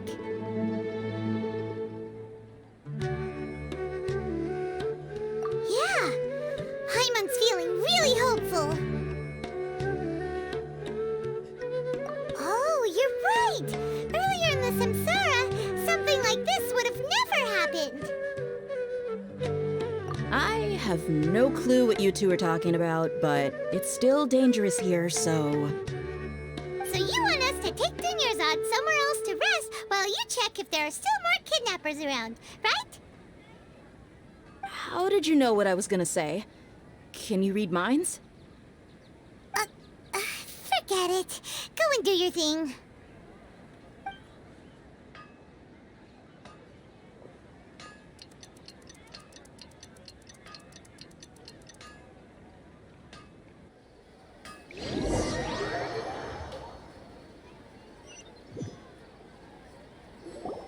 Whew. It's finally nighttime. Aside from Dia not getting injured, everything seems to have stayed the same. Listen, Nahida, we found out that Dia got out just fine today, even though she got injured every other time she fought the kidnappers. Do you think the Samsara has been broken? Have we saved Dunyarzad? Really? Good job on all that progress. Get some good sleep tonight. Hey, what kind of an answer is that? Tomorrow will come. Everyone assumes this is common knowledge, but the only way you can know that for sure is if you experience tomorrow. How many todays has it been? Is it possible that today will be followed by yesterday? Does tomorrow truly exist as anything beyond a made-up concept?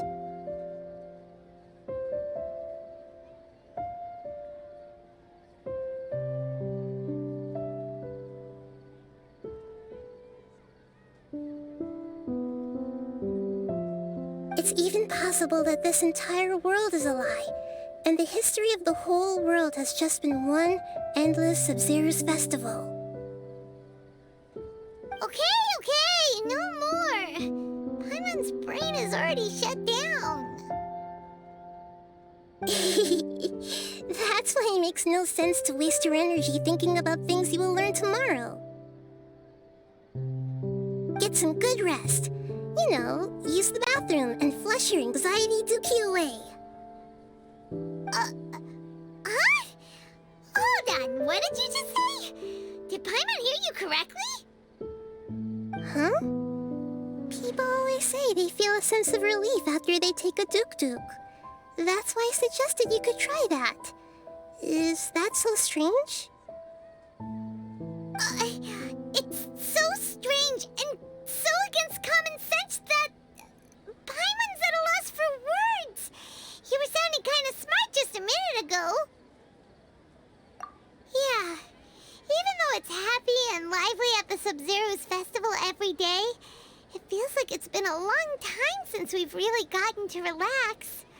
Let's go back to our room. Continue the harvest. Compared to what we stand to achieve, these sacrifices are trivial.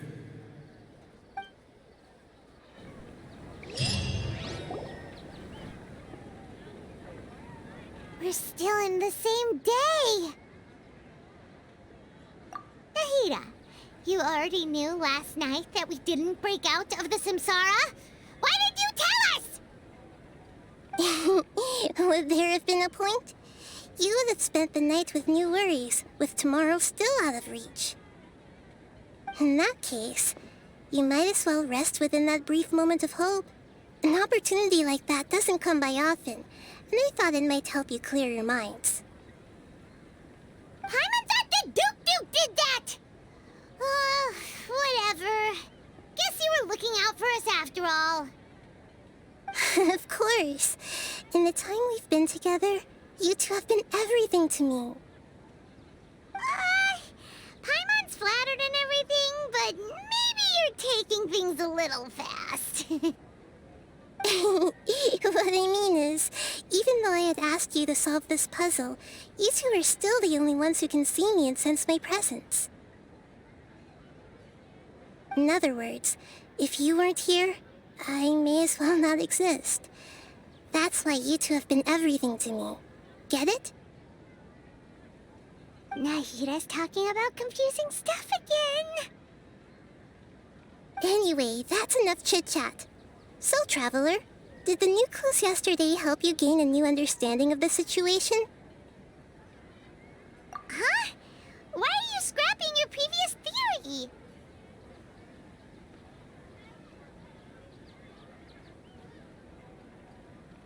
Oh, yeah! You're right! Gosh, how did we not notice that? In a simple time loop, people's physical conditions should also reset. So, what's your new hypothesis?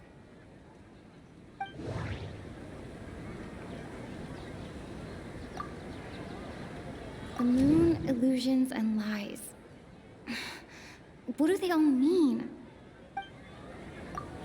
Mercenaries rely heavily on muscle memory. And Dia was able to use her experiences to avoid injury in later samsara cycles.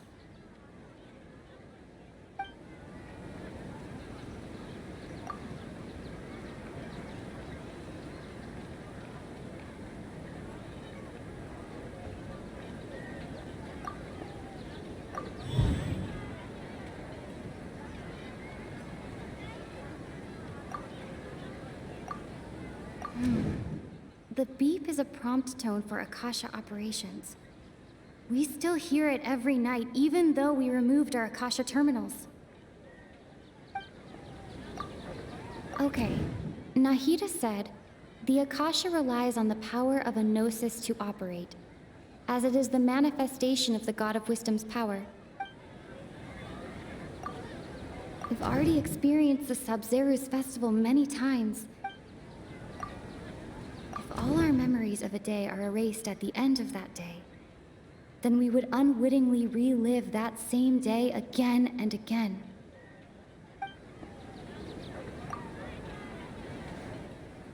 Oh!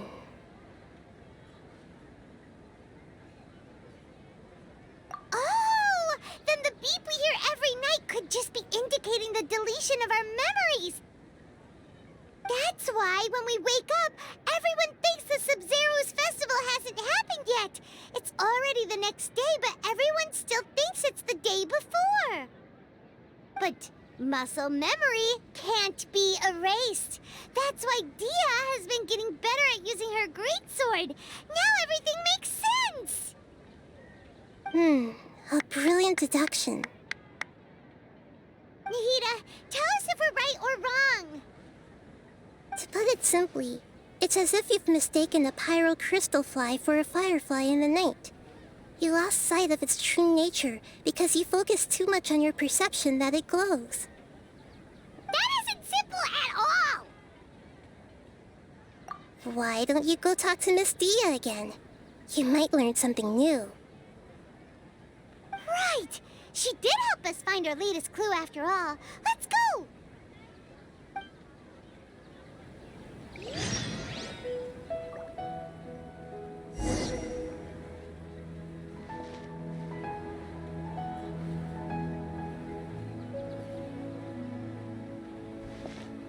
We don't have many more festivals to waste. Hurry and find the truth.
I picked all of these from the forest.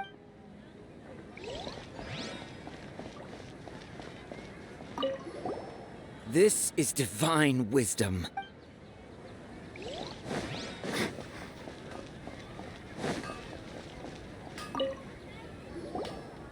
Attention! Any more requests, young soldiers?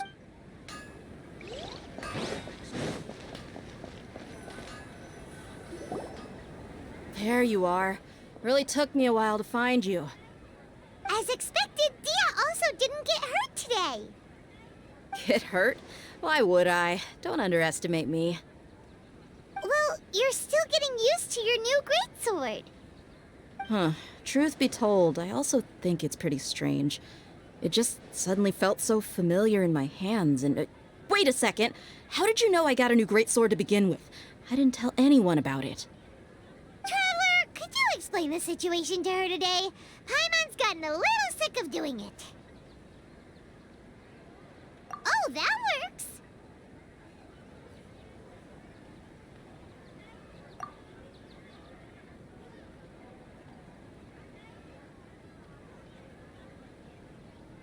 What happened to you guys while I was gone? Did you get brainwashed by some cult? Don't think too hard about it. Just take what we're saying at face value. All right then, let me get this straight. You're telling me that my body's already gotten used to this great sword, but my brain just doesn't remember it? Yes, your memory's being erased every day. Then I'd have to disagree. That's impossible. Oh? Why do you think that? If we've actually been reliving the Sub-Zeru's festival day after day, then what happened to the things we used, the money we spent, the food we ate? Common sense says my wallet should have emptied itself a long time ago. There's no way I wouldn't have noticed that.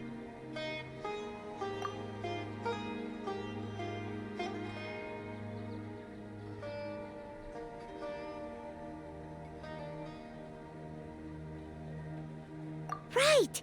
They could use the Akasha to record what everyone did that day, and then use the city's resources to replenish everything! It's not very likely, but it's also not impossible. No, it is impossible. I've got proof. You have proof? Where?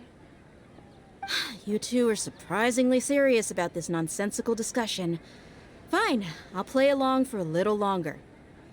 Come with me, Miss Dunyarzad. Please come along as well. I still can't guarantee that this area is safe.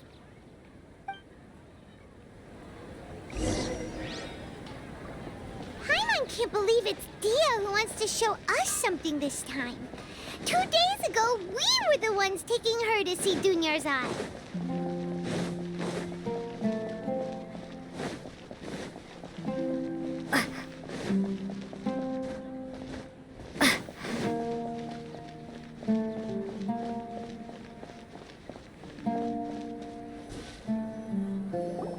This is it. Huh? This is a wooden training dummy. What about it? See those marks on the dummy? Those are the result of several days' worth of practice. Let's say the sages didn't replace it every day. Shouldn't it be hacked to pieces by now? That's true, but what if they did? Then the sages would have had to reproduce every mark I left during previous training sessions. I'm a professional fighter. My martial school has always emphasized the importance of refined control. The force, angle, and entry point of each strike is calculated and deliberate. That's why I remember every mark on the dummy, as well as my state of mind as I made each strike. It's just as they say, each swordsman has their own unique style, and even the same swordsman can't make the same cut twice. It would be impossible to copy these marks. Is it really impossible? What if they used some fancy machine to carve every single mark? People often say that a camera's photo can never replace an artist's painting because the former has no spirit to it. The same thing applies here. At a mere glance, I can differentiate carved marks from the results of combat training. Whew, I hope that cleared things up for you. Hey, is this that new brain-exercise game that's been super popular with the scholars lately? It's surprisingly fun. Anyway, it's getting late. I should escort Miss Dunyarzad to Nilu's stage. See you later. Well, back to square one. Is our memory deletion theory also wrong? But at least we've reached some other conclusions in the meantime. Yep, that's true. So, can we think of any new ideas right now? Strange? Paimon feels like everything's been strange lately. Huh? Leaving the city? You're right! It's really strange how we never thought of such a simple solution! Many things should become clear if we can confirm the flow of time outside of the city. Paimon can't believe it! Did we miss this because we're tunnel visioning too hard on our other theories? Or because we're just too tired? How about we go back and ask Nahida? Maybe we've forgotten something about leaving the city.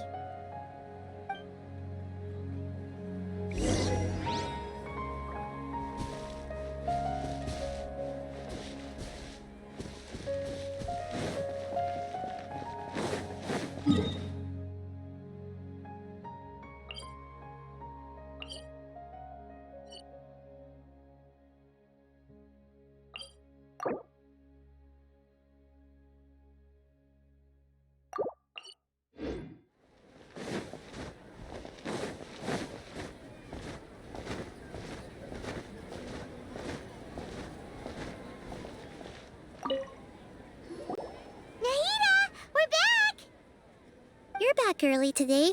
Did you find something new? Sort of. We're mostly sure now that we're not in a time loop. And we also aren't in the real world. But at the same time, we have a new question. Leaving the city. As far as I remember, you've mentioned your plans to do that twice before. We did?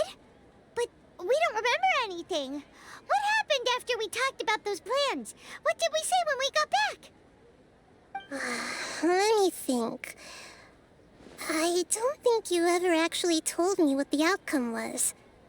Oh, it's probably more accurate to say that both times you never came back the whole night. But you two sometimes stay out the entire night anyway, so at the time, I didn't think too much about it. It is true that sometimes we lose track of time during our investigations. Before we know it, it'll already be the next day. But still, neither of us remember anything about leaving town. Really? That's kinda strange. In theory, I should have already awakened all your memories. Yep, something here's definitely fishy. Let's get to the bottom of this tomorrow.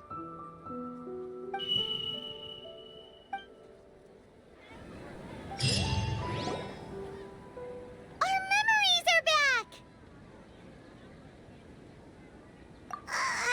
About that... Well, where should Paimon begin? Traveler, aside from your memories that were just restored, I have another message for you. Listen to it and you'll understand.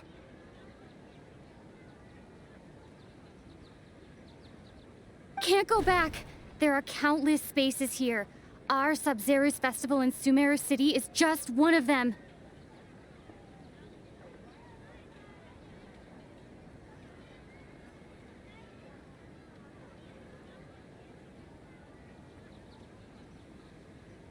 Traveler, you should be missing 2 days' worth of memories. Paimon will fill you in.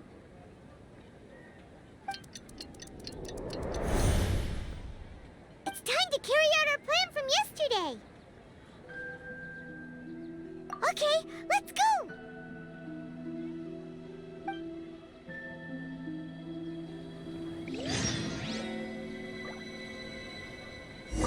We don't have many more festivals to waste.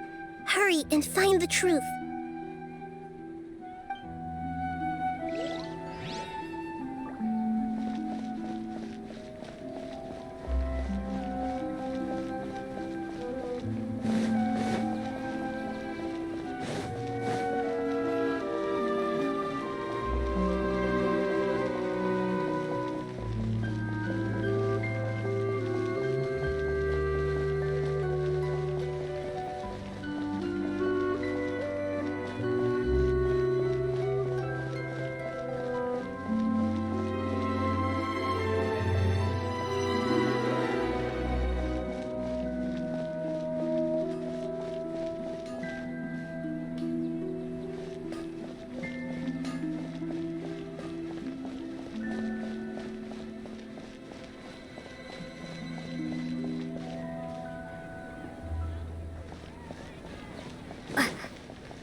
Ad Astra Abyssa.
Why can't we leave the city?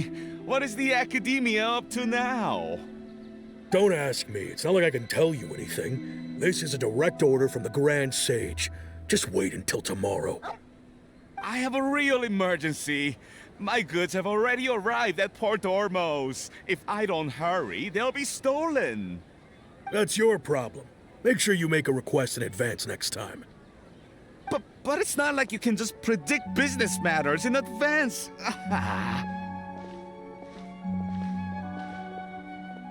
It looks like the Academia already announced a lockdown for Sumeru City today. How completely unsurprising.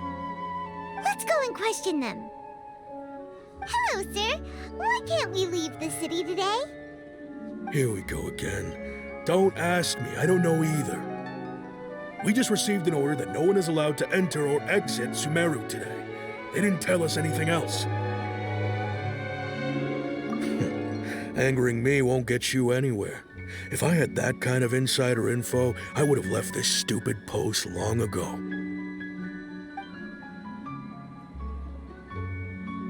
It looks like he really doesn't know. If we can't get anything out of him, let's take matters into our own hands. Why don't we climb over the walls? Those guards can't be everywhere at once. This is a good spot, and the guard hasn't noticed us at all. Let's hurry! Huh? Why? Are you going to leave Paimon behind? But what if things get really weird out there and you get into some trouble? Then Paimon won't be able to help you. Oh, Paimon knows that Paimon can't do much, but we've always been together, haven't we? Okay. Paimon will wait for you. Promise Paimon that you'll come back as soon as possible. Just a quick look. And please, be careful.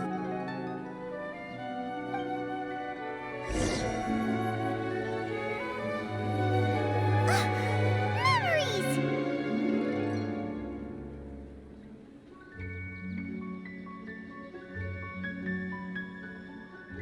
Traveler!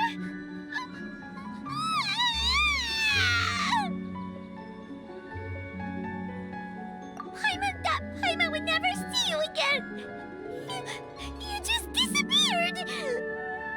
Paimon waited for you for hours and hours at the city wall and you never came back! You promised Paimon that you were only taking a quick look! Paimon, calm down.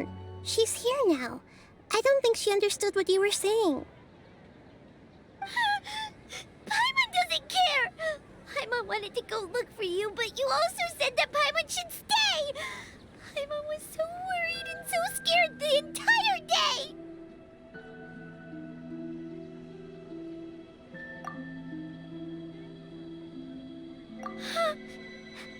Okay. Paimon will forgive you. The most important thing is that you didn't actually disappear. Oh, Paimon was so scared that you had gone into another world! Okay, Paimon, can you tell us your perspective of what really happened yesterday?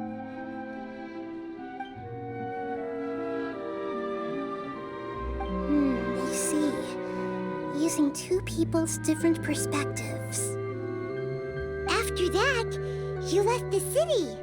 Paimon kept her eyes on you the whole time, but then you disappeared in an instant.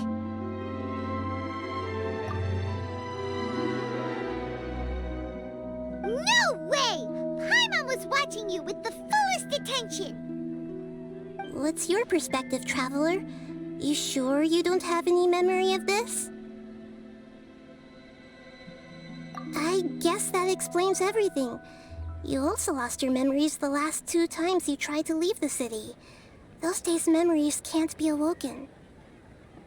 So, if we leave the city, our memories will be completely erased?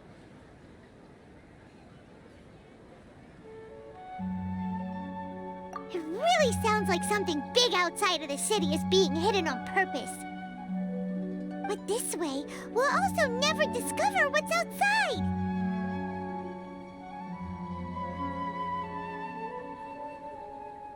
Something like a message? But how can we send it back? Don't look at me like that. I'm not used to being stared at.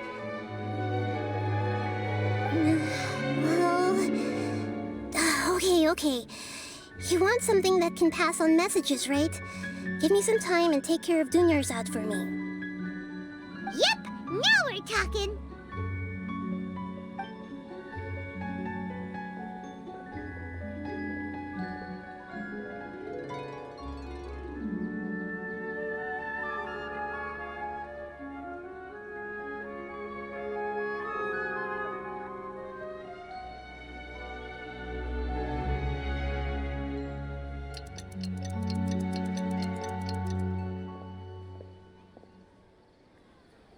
I'm done. Here you go. What? Isn't this just an Akasha terminal? You made some little changes. Akasha terminals are already capable of sending messages. I just tweaked it so that it could connect to any node. To make something like this? Nahida, you really know the Akasha like the back of your hand. Anyway, we can use this now to record a message, right?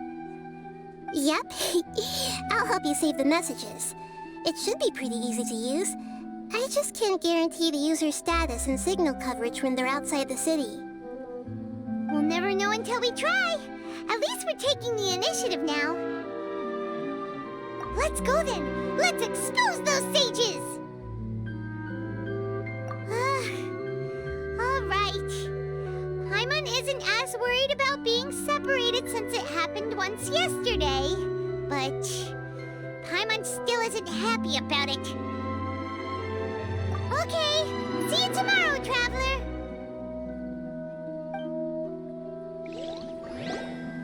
That covers everything that's happened so far. Yes. Although the signal was choppy and had some interference, we still managed to receive 2 messages from you when you were outside. Okay, now that you understand what's going on, let's hear the messages together.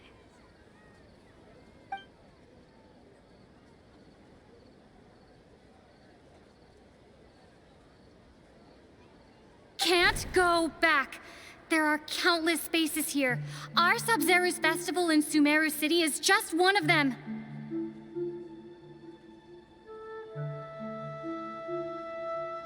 I've entered another space. Before me are flowing sandstone and howling fish. Impossible and surreal sights. All these spaces are empty, except for the occasional ones that contain mute puppets rather than people. I can't sense any human presence.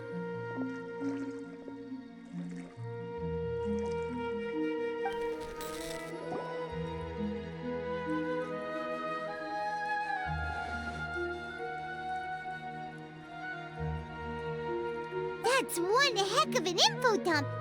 It sounds like you left the Sumeru city space when you set foot outside of the walls. But everything looked completely normal when Paimon was looking out from the inside. That's unbelievable. And if we take your word for it, the other spaces all had very weird contents. There's another part here. We only received it last night. These spaces have been disappearing, one after the other, absorbed by something like a sun in the sky.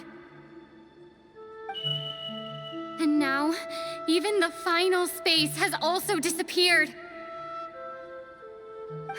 Behind me, a lot of spaces just appeared again from thin air. I get it now. Those spaces are actually...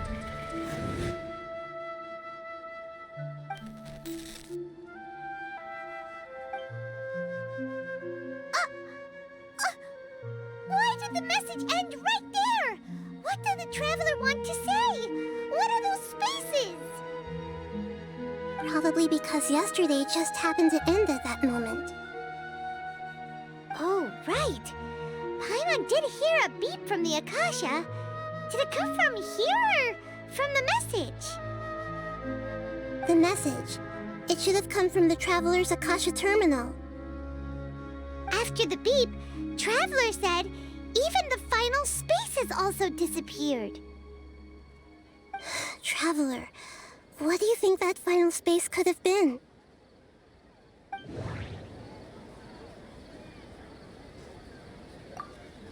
All the bizarre spaces I saw outside the city had one thing in common: a lack of human presence.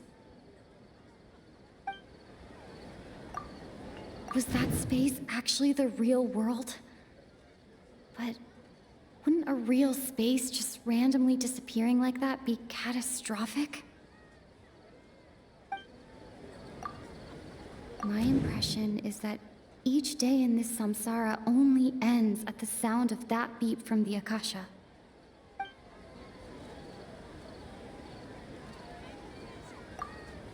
Was that space actually the real world?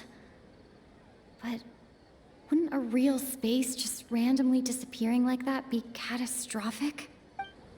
That doesn't sound right. I need to carefully think things through. My impression is that each day in this samsara only ends at the sound of that beep from the Akasha. Oh, so that's what it is! After the sound of the beep, the final space, the Sub-Zero's festival, also disappears, and we're taken to the next day! Later on, Traveler also mentioned a bunch of new spaces materializing behind them. Do lots of new spaces appear every day? Paimon's head is spinning. Just what are these spaces anyhow? Well, consider this. For all the horrors of the Archon War, at its heart, it was just a game where a bunch of gods fought over 7 seats. So no matter how strange or spooky things may look on the surface, maybe all they point to in the end is a small and simple secret. Wow, the Archon War, huh? That's an analogy and a half.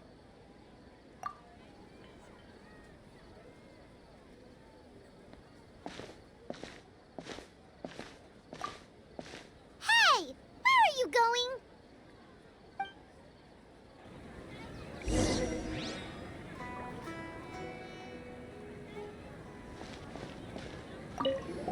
Well, consider this. For all the horrors of the Archon War, at its heart, it was just a game where a bunch of gods fought over 7 seats. So no matter how strange or spooky things may look on the surface, maybe all they point to in the end is a small and simple secret.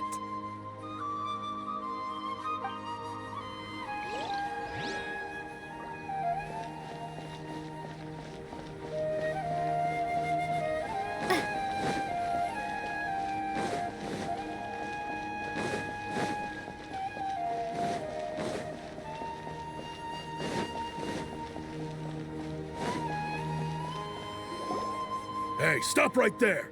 No one is allowed to enter or leave Sumeru City right now. Go away! Whoa, okay.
Do you want some alone time to think? All right then, Paimon won't disturb you.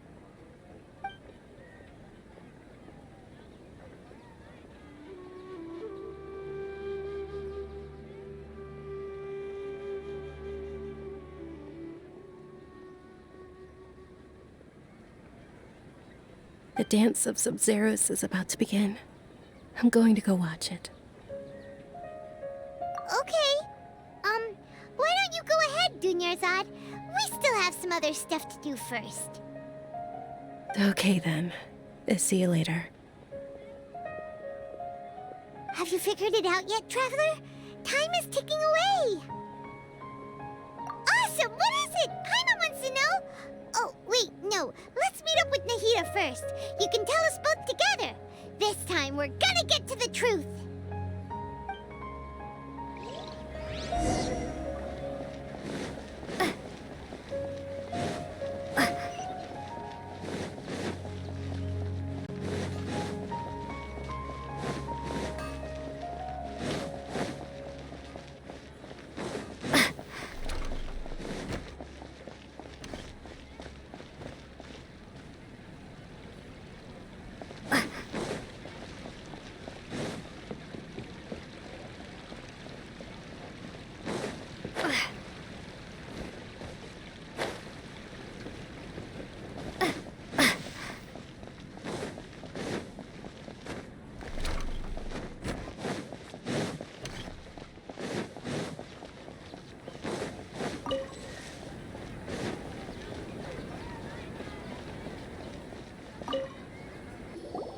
You're back!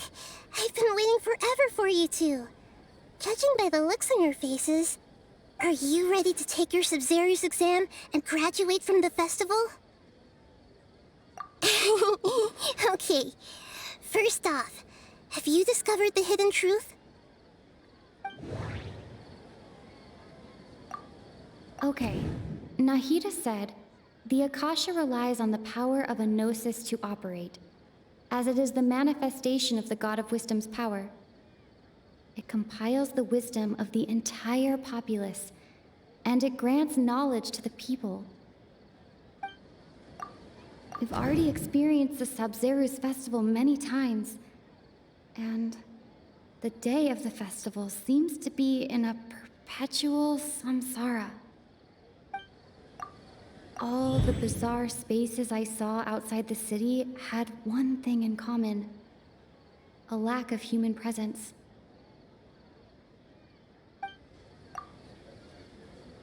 Those spaces remind me of dreams, like the one I had in the Avidia Forest, except these have no sign of human presence.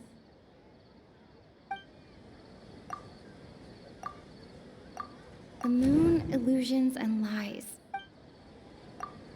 People in Sumeru don't dream. What a strange phenomenon.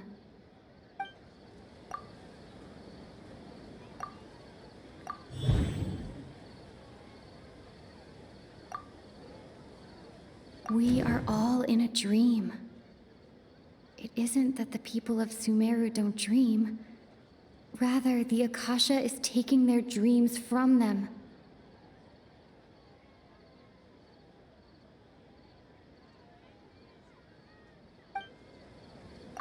People in Sumeru think they don't dream, but the truth is the Akasha steals their dreams without them knowing it. And those spaces with no human presence are stolen dreams without their host. That would explain why they sounded so weird when she was trying to describe them.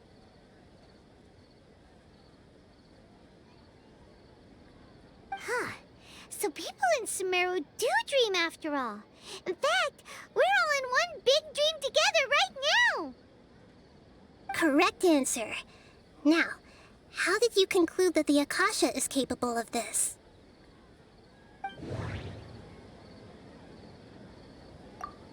The Akasha relies on the power of a gnosis to operate. It is the manifestation of the God of Wisdom's power. It compiles the wisdom of the entire populace, and it grants knowledge to the people.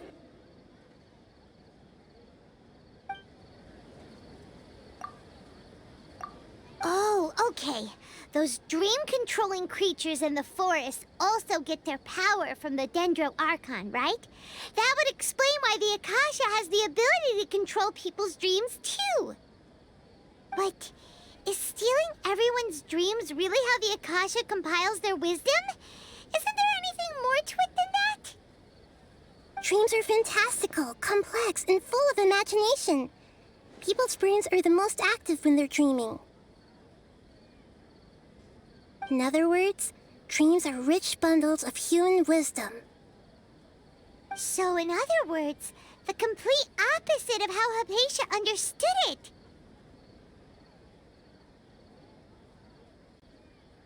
Paimon remembers her saying that the sages think dreams are foolish delusions, and the fact that no one dreams is a blessing from Greater Lord Rukkhadevata.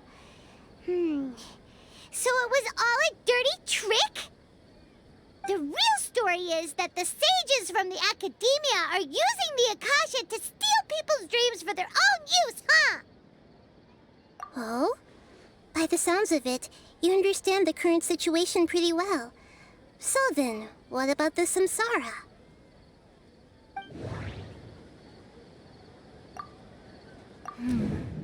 The beep is a prompt tone for Akasha operations. We still hear it every night, even though we removed our Akasha terminals. Those spaces kept disappearing before my eyes. But as soon as that beep sounded, many more spaces materialized. Those dreamscapes kept vanishing. But as soon as that beep sounded, more new spaces appeared. I can't seem to cohesively piece everything together.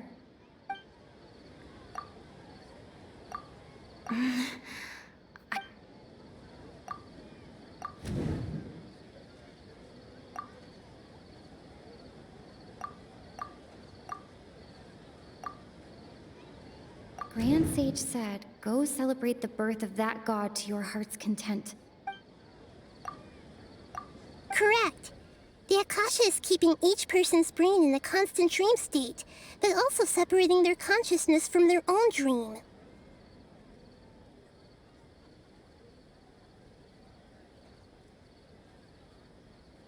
Their disembodied consciousness is placed inside the collective dream of the Sub-Zero's festival along with everyone else's, while their now vacant dreams are harvested by the Akasha.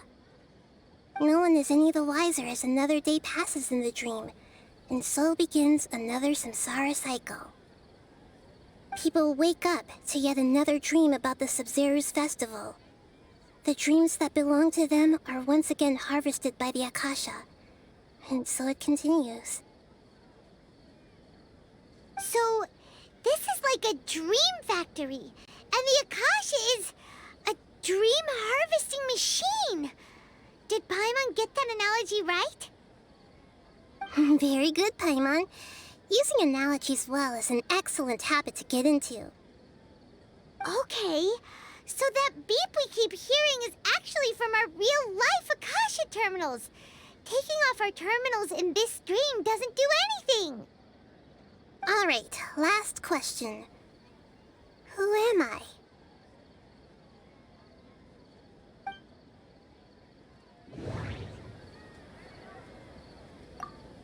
They say that alchemical divination is the Dendro Archon's divine revelation. So then, if Nahida has referred to herself as the moon... Now that I think about it, wasn't illusions a hint that we're all dreaming? Now that I think about it, wasn't illusions hinting at the sage's deception of Sumeru's people? So you noticed. I thought that one would be the hardest question. That's why I put it last. That wasn't hard at all. Even Paimon guessed that. Everything about you is different. We just didn't want to expose you is all. Now that you mention it, Nahida, you've been hinting to us since the very beginning. It's funny, thinking back to when we were asking all over the place for info about Lesser Lord Kusanali. Paimon didn't expect to meet you like this. Yes, those can wait until we're back in real life. On the other hand, I'd be happy to answer any more questions you have about here and now.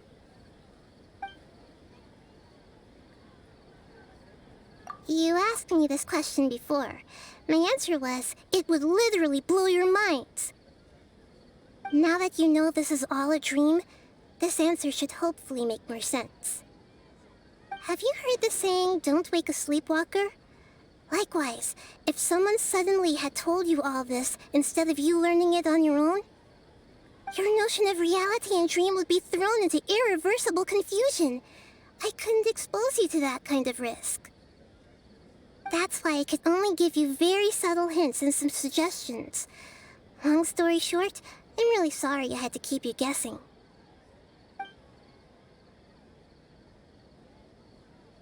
Firstly, this dream we're in is completely based on reality. People have already experienced this Sub-Zero's festival, so it would be very difficult for them to find anything that strikes them as surreal. Secondly, you're probably wondering why people don't have any memories from earlier samsara, right? That's because people don't remember their dreams most of the time anyway. And in any case, their actual dreams are being taken away from them by the Akasha. So whenever they wake up in this dream of the Sub-Zero's festival, they don't remember anything from their previous identical dream. That reminds Paimon.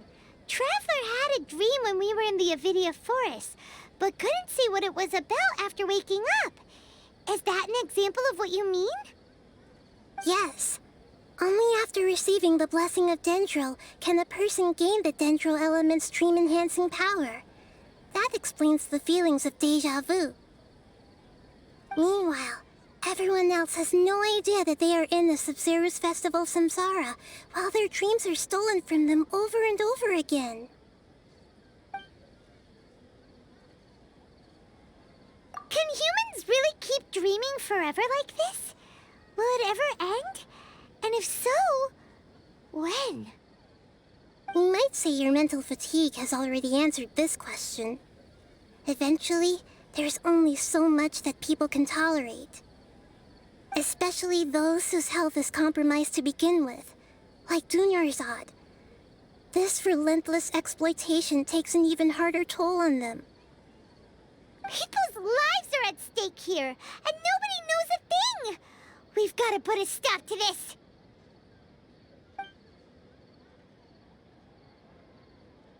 I know, right? Why did they have to base this dream on my birthday? Could it really just be a coincidence? Even you don't know the reason? Wow, now that's strange. The Academia sages are determined to harvest lots of dreams in a short time, no matter the cost. They have to be up to no good. Unfortunately, I don't know anything about it. Traveler, do you have any information?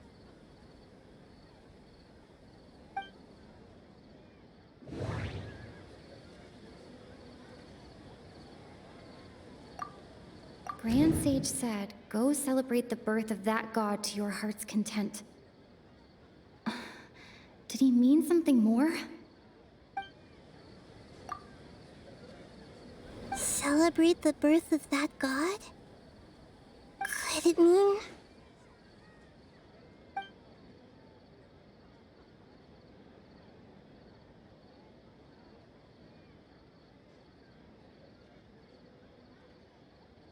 I know, right? Why did they have to... Even you don't know the reason? The Academia sages are determined to harvest lots of... Traveler, do you... Okay.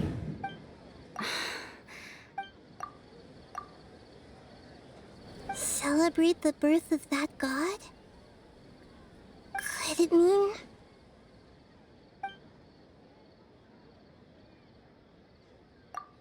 deceiving the people of Sumeru with no regard for their safety.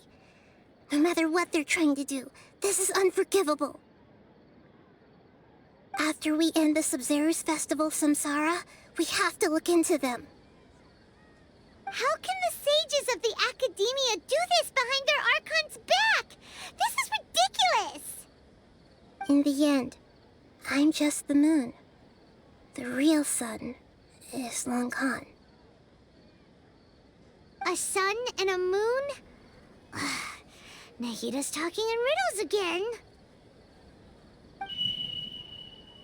Oh, we're out of time today. I'll tell you how to break free of the samsara tomorrow. See you then.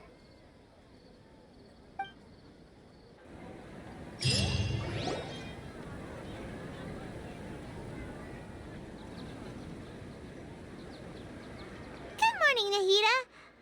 Wait. Now that Paimon remembers everything, should we instead say good morning, Lesser Lord Kusanali?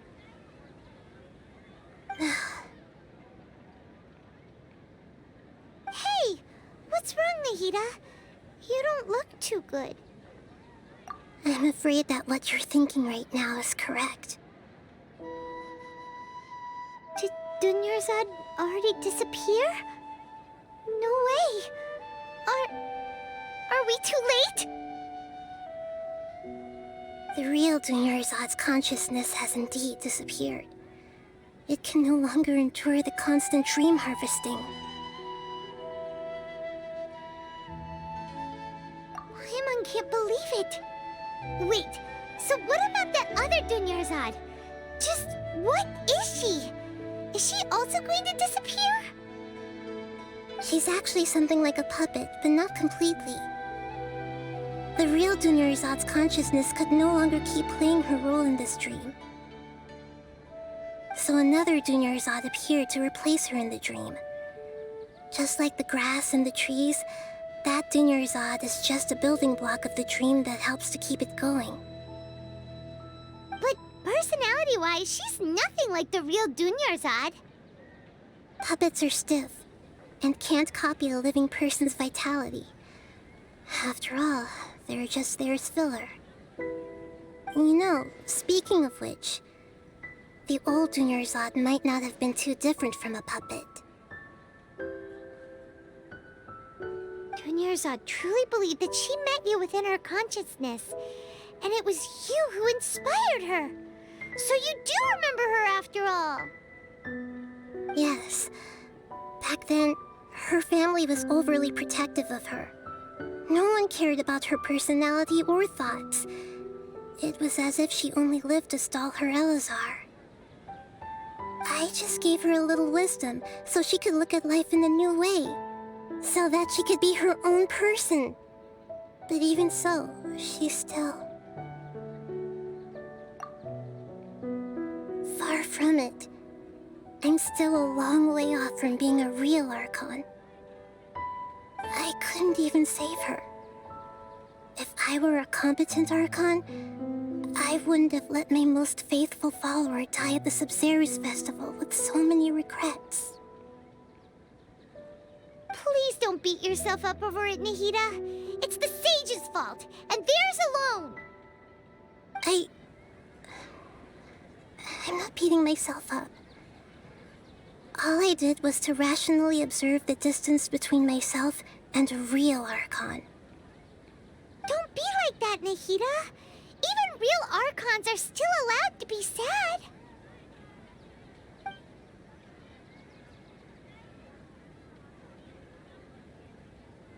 To prevent more tragedies like this, we must end the samsara as soon as possible.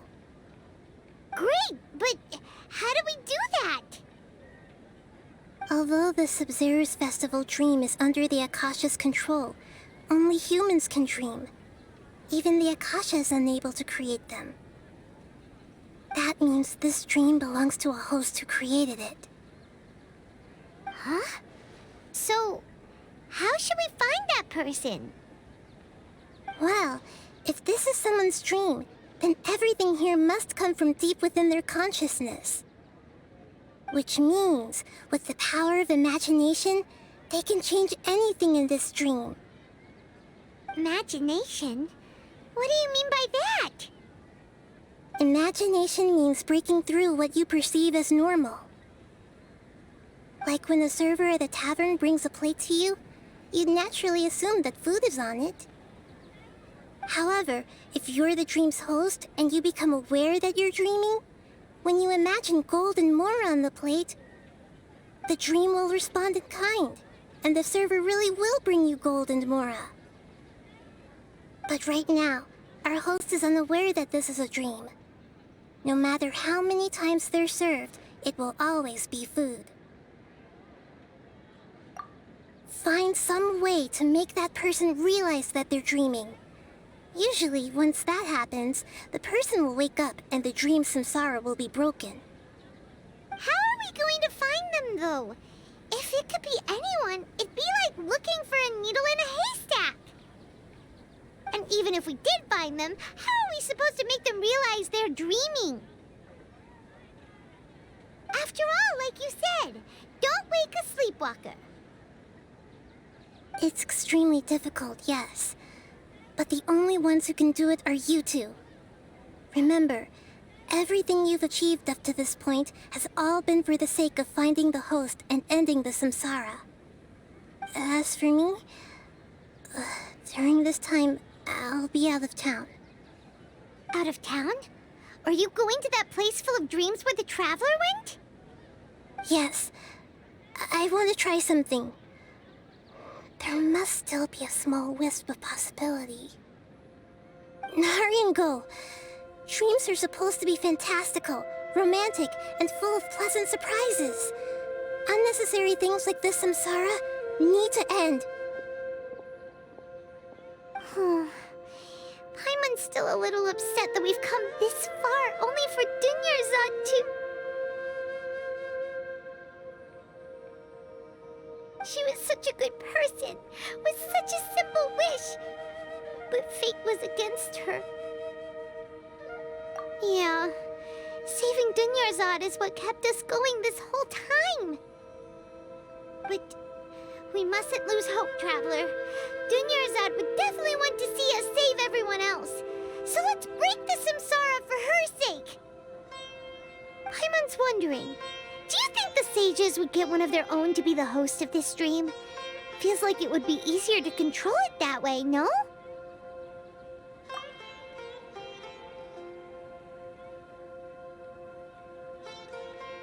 Huh. That's true. Plus, the sages probably weren't counting on there being other factors beyond their control, like Nahida and us. So, who do you think the host of the dream is?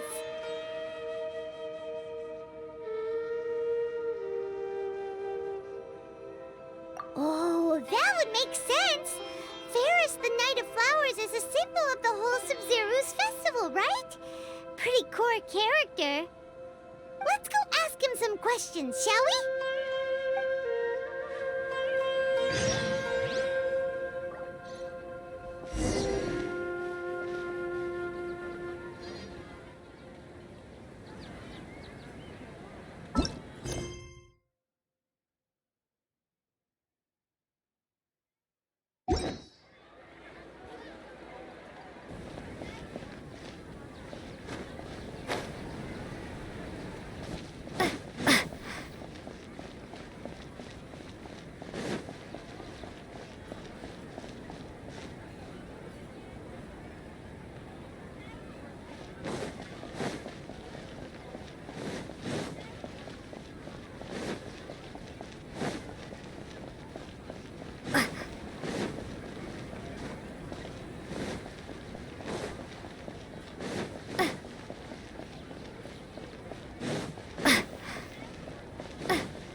You're back. You left in a hurry last time. Is everything okay? Everything's fine. Just, it's a little hard to explain. Would you mind taking part in a little experiment with us? An experiment? That came out of nowhere. I'm listening, though. What do you need me to do? Could you make a wish? You want me to make a wish?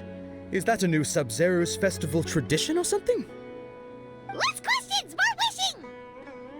Okay. My wish. Okay. I'm a little nervous saying this out loud, but I want Miss Dunyarzad to be happy. Oh. I noticed earlier that she looked a bit down, and she wasn't really talking to anyone. She just doesn't seem like herself. She's always so gentle and kind, and all the kids love her. I've also wondered if the reason she asked me to be Fairest Knight of Flowers is because I'm special to her, or something. So, you have a crush on Dunyarzad? Oh, is it that obvious? After what I just said, I guess it is. When she placed the hat of the Knight of Flowers onto my head, she said to me, "I want everyone to have a happy Sub-Zeru's festival." What she didn't realize was that I'm not that interested in how everyone else feels. In that moment, I just wanted to be her Knight of Flowers for the rest of my life. 50 years, 100 years, I'll serve her till the end of time. Okay, yeah, that was a bit much. Felt like the right moment to get it off my chest, but that was pretty embarrassing. Okay, I'm ready to make my wish. I would like Miss Dunyarzad to appear in front of me right now with a smile on her face. Here goes. Please come true. I'm gonna open my eyes. Oh, you're... What? Fucky? Sorry, but only one portion of Yelda candies per person. Back home you go.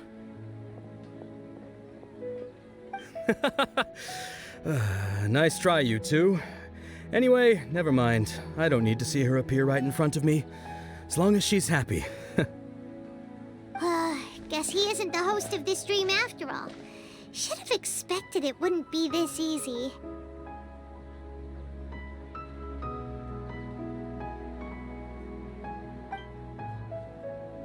It seems like everyone who knows Dunyarzad loves her, but none of them has any idea that she... My lady, step back. That sounds like Dia! Oh, right. This is when Dunyarzad bumps into the kidnappers. Huh? But Dia can handle them. Hey, Traveler!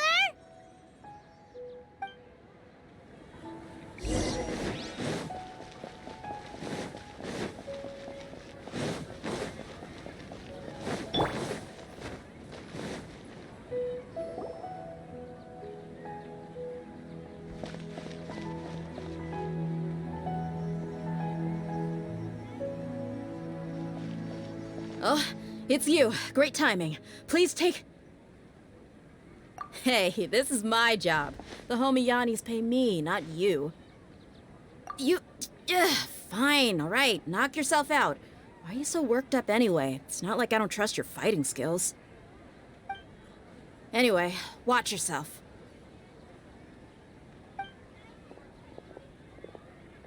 So you got yourself some backup.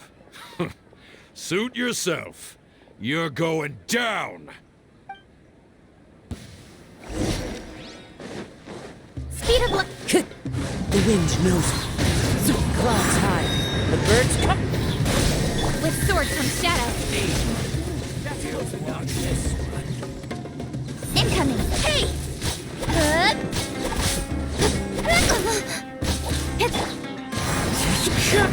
Scatter!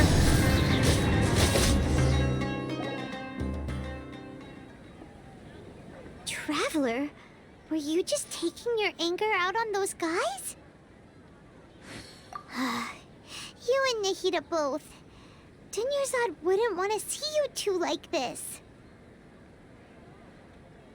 Oh, and speaking of her, Paimon just remembered something. Remember how during the first Sub-Zero's festival, before the Samsara started, we came here with Dunyarzad because she wanted to pick something up? She said it was because she had forgotten something. Okay, so Paimon's memory is working so far. Anyway, Paimon also remembers that she is staying somewhere around here. She pointed it out to us the night before the Sub-Zero's festival. Yeah, even if it's only a tiny clue, it'll probably still help us more than this needle in a haystack search.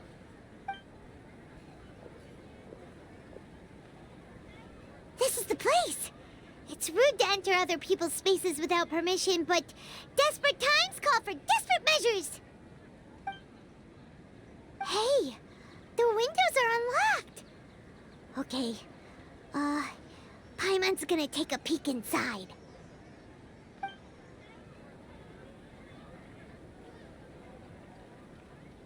This was only a temporary residence, so there was pretty much nothing inside except this book on the table. Should we open it?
Wow, Dunyarzad wrote all of this.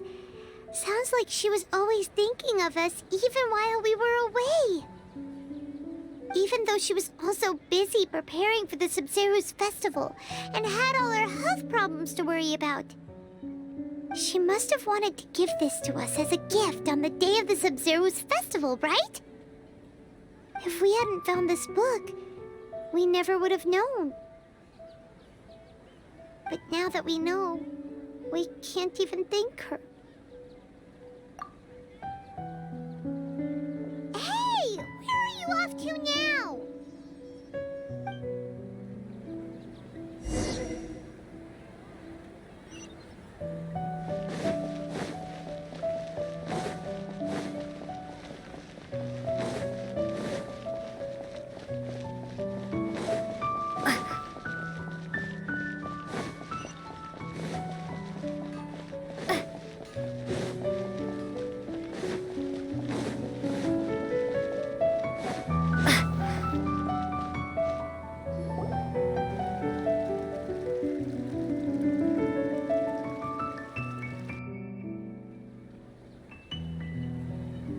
It's Dunyarzad's puppet.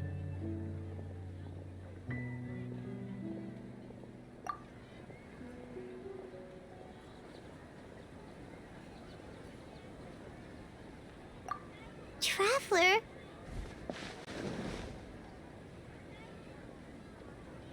You must be exhausted. Come to think of it, we've been stuck in this place for a really long time. Heck, even the last time we were chatting happily with Dunyarzad feels like an eternity ago.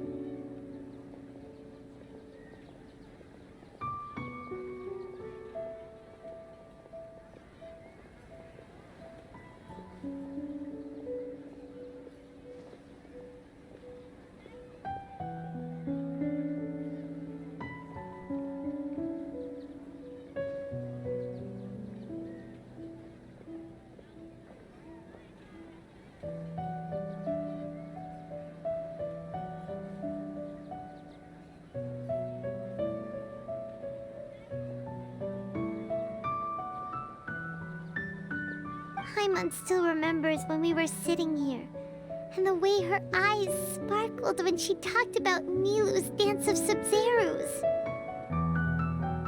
There will always be frustrations in life, but I know that the point of living is not to leave behind any regrets.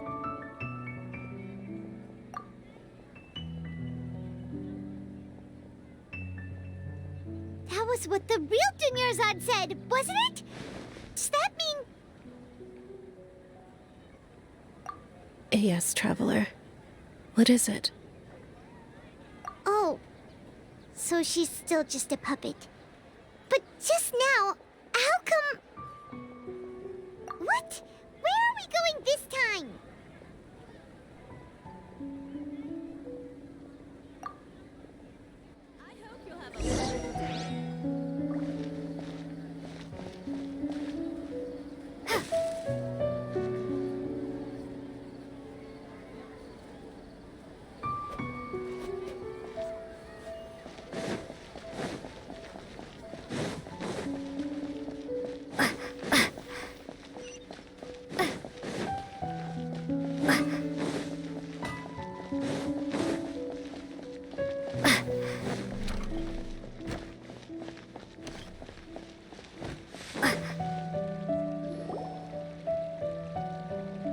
If you continue to resist, we will have to order an investigation into every single event organizer. The Grand Sage has already granted you much leniency. I advise that you exercise tact. How did things turn out like this?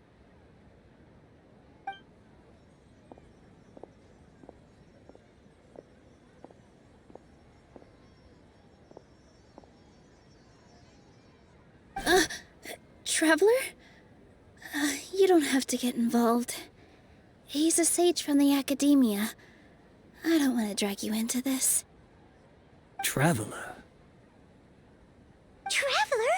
What the heck are you doing? If you get arrested by the Academia, that's another day gone to waste!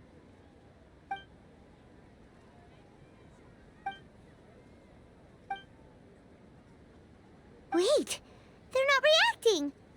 Have they been scared stiff? Oh, of course! If this is the Sage's plan, they wouldn't put themselves through this! So they're just substitutes! What is this? What happened to the Grand Sage and his entourage?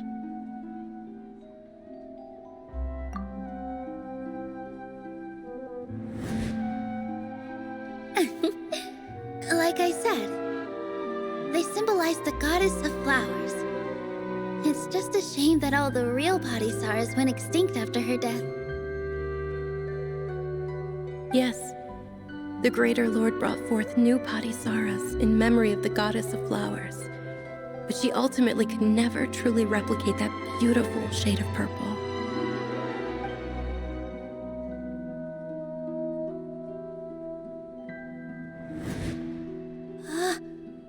Beautiful shade of purple. Aren't these flowers real Padisaras? Just like the ones from the legend? I didn't even notice. Dunyarzad, did you find these? But didn't you just say all the real flowers went extinct after the goddess of flowers passed away? So, how? Yeah. What's going on here? Huh? You guys are acting weird. But okay, I'll try.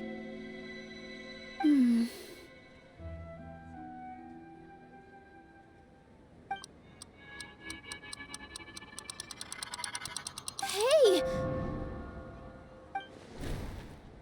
They disappeared! So Nilu's the host! What a surprise! Purple Padisaras don't exist in the real world anymore, but in Nilu's subconscious, they can appear as decorations on the stage. It's just like the example Nahida told us. People assume there will be food on a plate, and Nilu assumed there would be real Padisaras in the flower pots. So when you saw the flowers, you instantly knew it was Nilu? But if we want to end the samsara, we need the host to become aware that they're dreaming.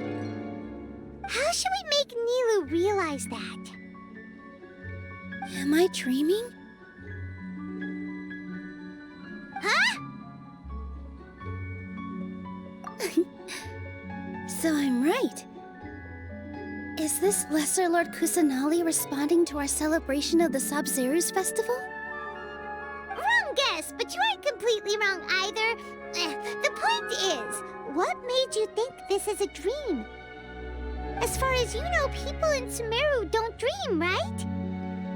Yeah, but have you heard the tale of the first sage? To prevent a calamity, he went on a journey to find the Dendro Archon.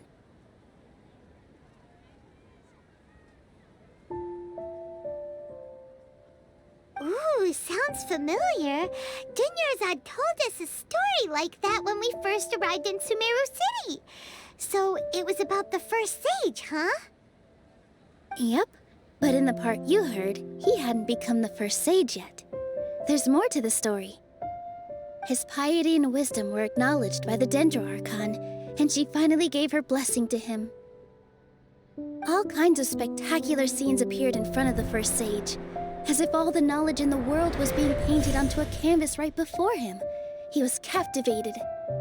After who knows how long, he mastered all the knowledge he could comprehend. Afterward, he said to the Dendro Archon, "I miss my parents, my wife, and my children. I've been away from home for far too long. They must be worried." The Dendro Archon smiled. The next second, the sage found himself lying in his bed, as if he had just woken up from a dream. His wife, lying next to him, said, "You're off to search for the Dendro Archon today, aren't you? Have a safe journey, my love."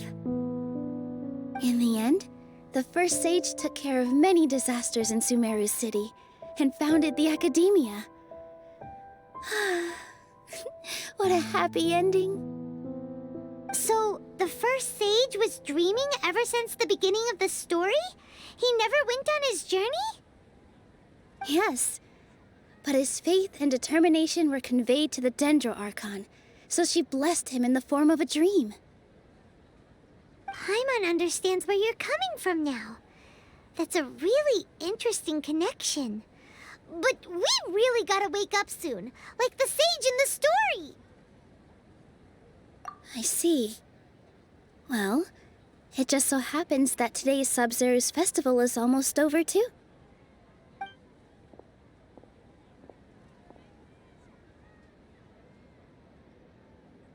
Since we're in a dream, let's make this final dance of Sub-Zeru's as beautiful as we can.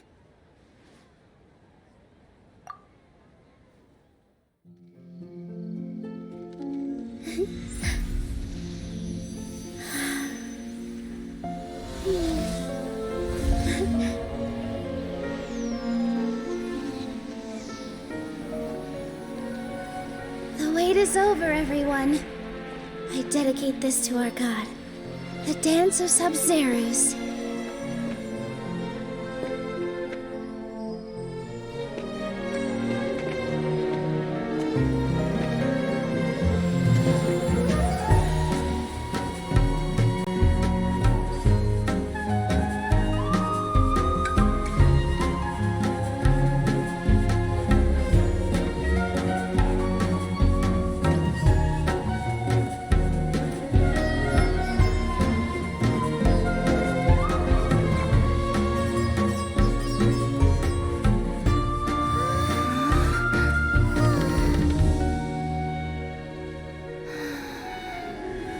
I'd be lying if I said I had no regrets. I would have loved to see Nilu's dance.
Traveler. Oh, Paimon feels like she's been asleep for the longest time. Paimon's head feels super heavy. Did we oversleep? Do you even remember going to sleep last night? Paimon thinks it was after the Sub-Zero's festival. The Sub-Zero's festival! Have we finally escaped from the Sub-Zero samsara? Quick! Take off your Akasha terminal!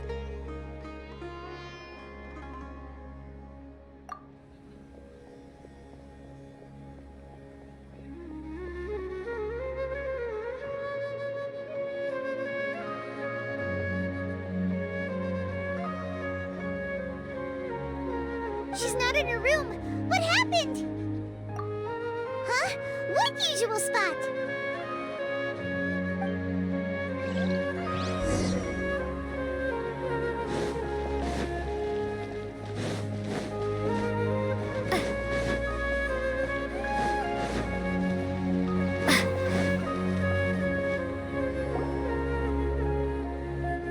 Well done, Traveler and Paimon.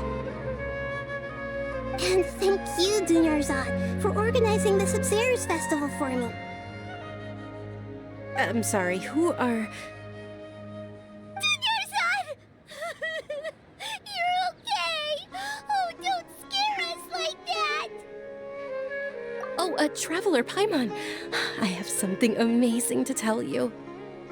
I just had a dream, and I saw Nilou performing the dance of Sub-Zeros.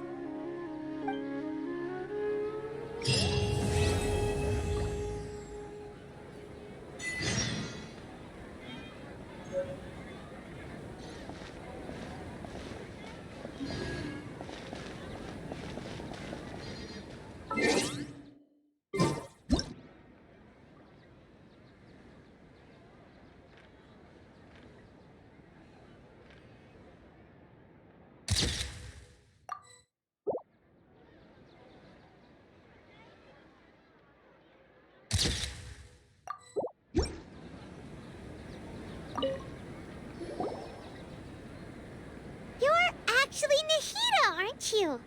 Paimon felt like Catherine was acting weird when we met at the Sub-Zero's festival. And Dunyarzad, did you save her? It's a really long story. We shouldn't disturb her. Her consciousness is still weakened. Let's chat somewhere else. How about by the Traveler's favorite bench?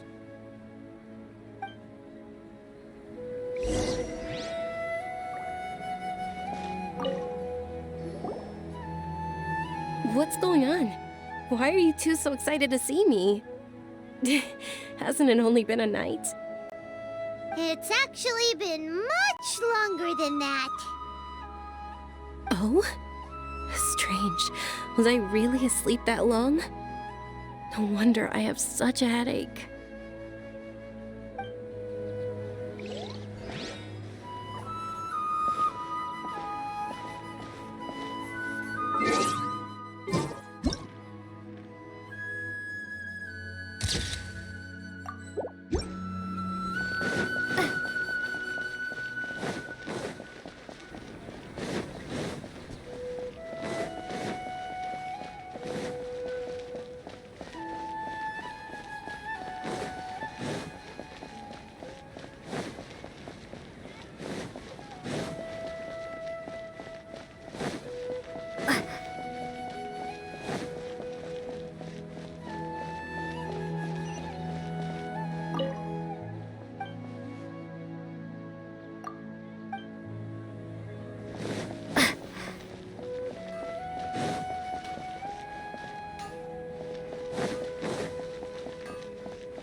Let's talk about Dunyarzad first. It's such a relief that she's all right. After we parted on the last day of the Sub-Zero's festival, I left the city and saw what the traveler had described. Among the countless dreams, I found one that was growing fainter and fainter. This proved my suspicion. Once Dunyarzad could no longer bear the Akasha harvesting her dreams, her consciousness began to dissipate. But this also meant it escaped the Akasha's control.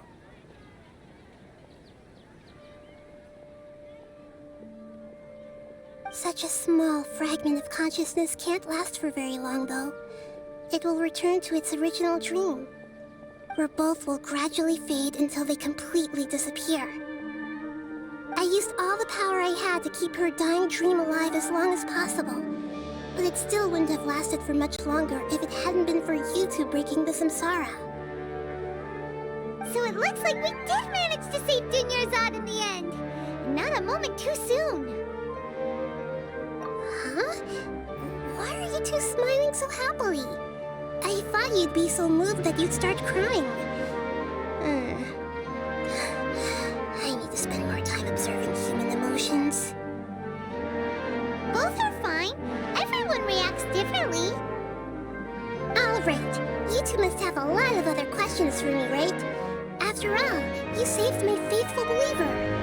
As your reward, I will answer any and all questions. At the Avidia Forest, there was this incense that made the traveler fall unconscious and dream of a huge tree and a red sky. You also heard someone's voice, right? It said world and forget me. Yeah, so you do know! We've been wanting to ask you what that was about, and if the red sky was related to Conria. It seems like the traveler established a connection to Irminsul. That was a message left by Greater Lord Rukkhadevata's residual consciousness in Irminsul. Perhaps her last memory before she died. As you two probably know, Greater Lord Rukkhadevata disappeared after the disaster in Conria. The timings of these events do line up, so your suspicions are reasonable. A message from Greater Lord Rukkhadevata? We thought it was from the Scarlet King. The Scarlet King? That god who died even longer ago? Some present-day desert dwellers still worship him. You probably just heard some of their conspiracies. Okay, so what does the message mean? I still haven't managed to decipher it. Even the Akasha isn't currently capable of doing that.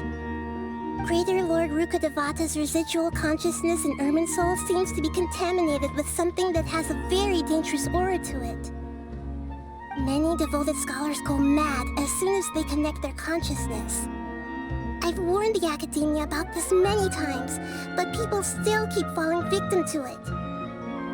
But I believe this is the key to saving Irminsul.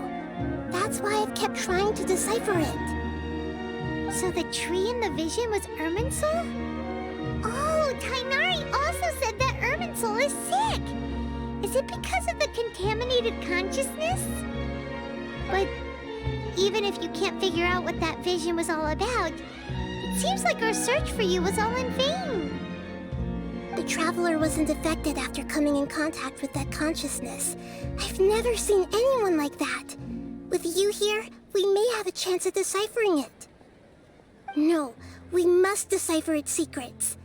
I've already eliminated all other factors that might affect Irminsul. This is the only one left. This puzzle has life and death at stake. It could determine Irminsul's fate, as well as Tevat's.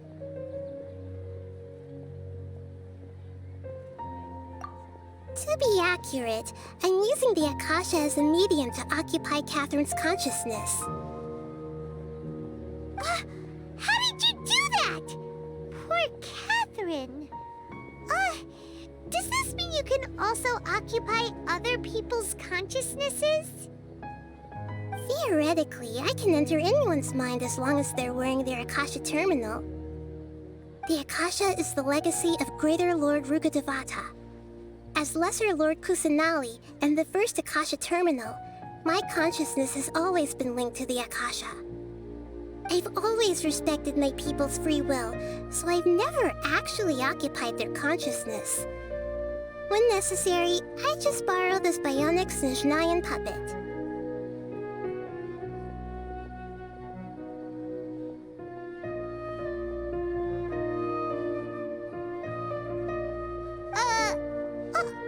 Hold on. Did we just learn some deep, dark secret? So Catherine is...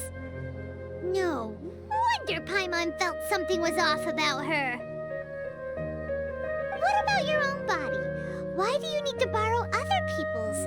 Don't you live in the sanctuary of Surasthana? That story begins a long time ago. After Greater Lord Rukkhadevata disappeared, the sages found my newly born self and took me back to Sumeru. At that time, I was young and weak. The sages kept me in the sanctuary of Surasthana, ostensibly for the sake of protecting me. But I've hardly heard from them since.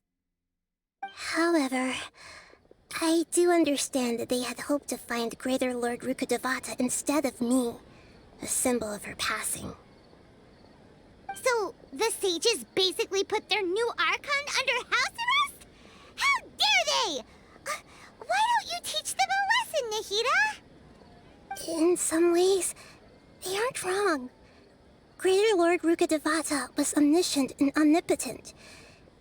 Even after her death, the Akasha is still empowering this nation. And I'm still really far away from being able to call myself the God of Wisdom. Moreover, the Academia is also more proficient at governing this country. My existence has little meaning.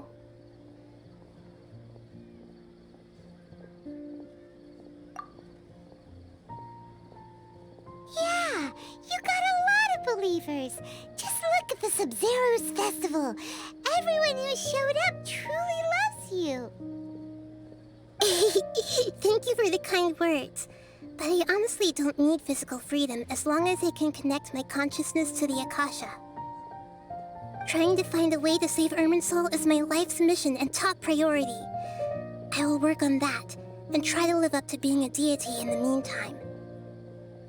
Every once in a while, I will also take up the duties of the God of Wisdom and enlighten a lost soul here and there. Doing all that should be enough.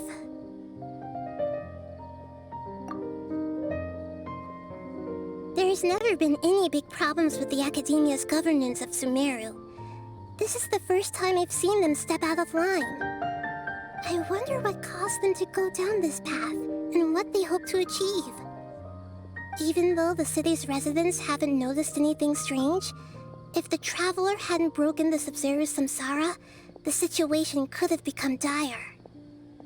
I tried to do some investigating in the Akasha, but I couldn't find anything suspicious. And all the people of interest seem to purposely avoid wearing their Akasha terminals. I think they're deliberately trying to hide something. Oh, that reminds Paimon. In Gandharvaville, there was a sage who had invited Tainari to join some kind of project. Could it be related? Regardless, I need to first investigate the sage's motives, make things right, and punish them if needed. But I'll have to be discreet, or they'll see me coming. You mean how the Akasha stops you from having dreams? Yeah, it's been such a long time. No one's noticed something's up? It's not that no one noticed. It's more like no one cared. Ultimately, it's all rooted in the sage's misdirection. Misdirection? The sages convinced everyone to believe that being unable to dream is a sign of rationality and wisdom. Not dreaming is a badge of honor in Sumeru. Even if the truth is that their dreams are being reaped by the Akasha. With their propaganda in place, the sages can maximize their use of the Akasha to facilitate their research. Besides, Greater Lord Rukkhadevata must have created the Akasha in the hopes that it could be used to its full potential. That's why I've never come out strongly against this. Anyway, the perspective advocated by the sages drowned out any voices of doubt. By now, Even those who never use Akasha terminals find it too shameful and embarrassing to talk about their dreams.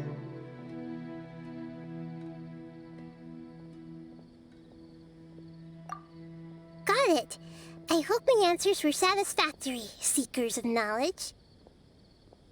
To be honest, maintaining Dunyarzad's fading dream took a lot of mental energy. I think I may need to rest for a while. Oh, and you don't need to worry too much about the Sage's activities for now. The Akasha won't be able to conduct another project on the scale of the Sub-Zero Samsara in the immediate future.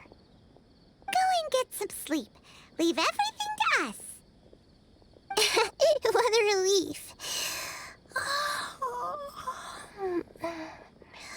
This is truly the most exhausting birthday I've ever had.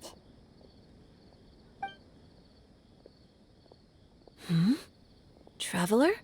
Paimon? Why am I here? Do either of you know? Maybe you were sleepwalking. You know you can't wake up a sleepwalker. We happened to walk by, so we thought we'd wait for you to wake up. I see. Huh. I should visit my maintenance personnel sometime. Oh, I'm fine. I better go. Thank you.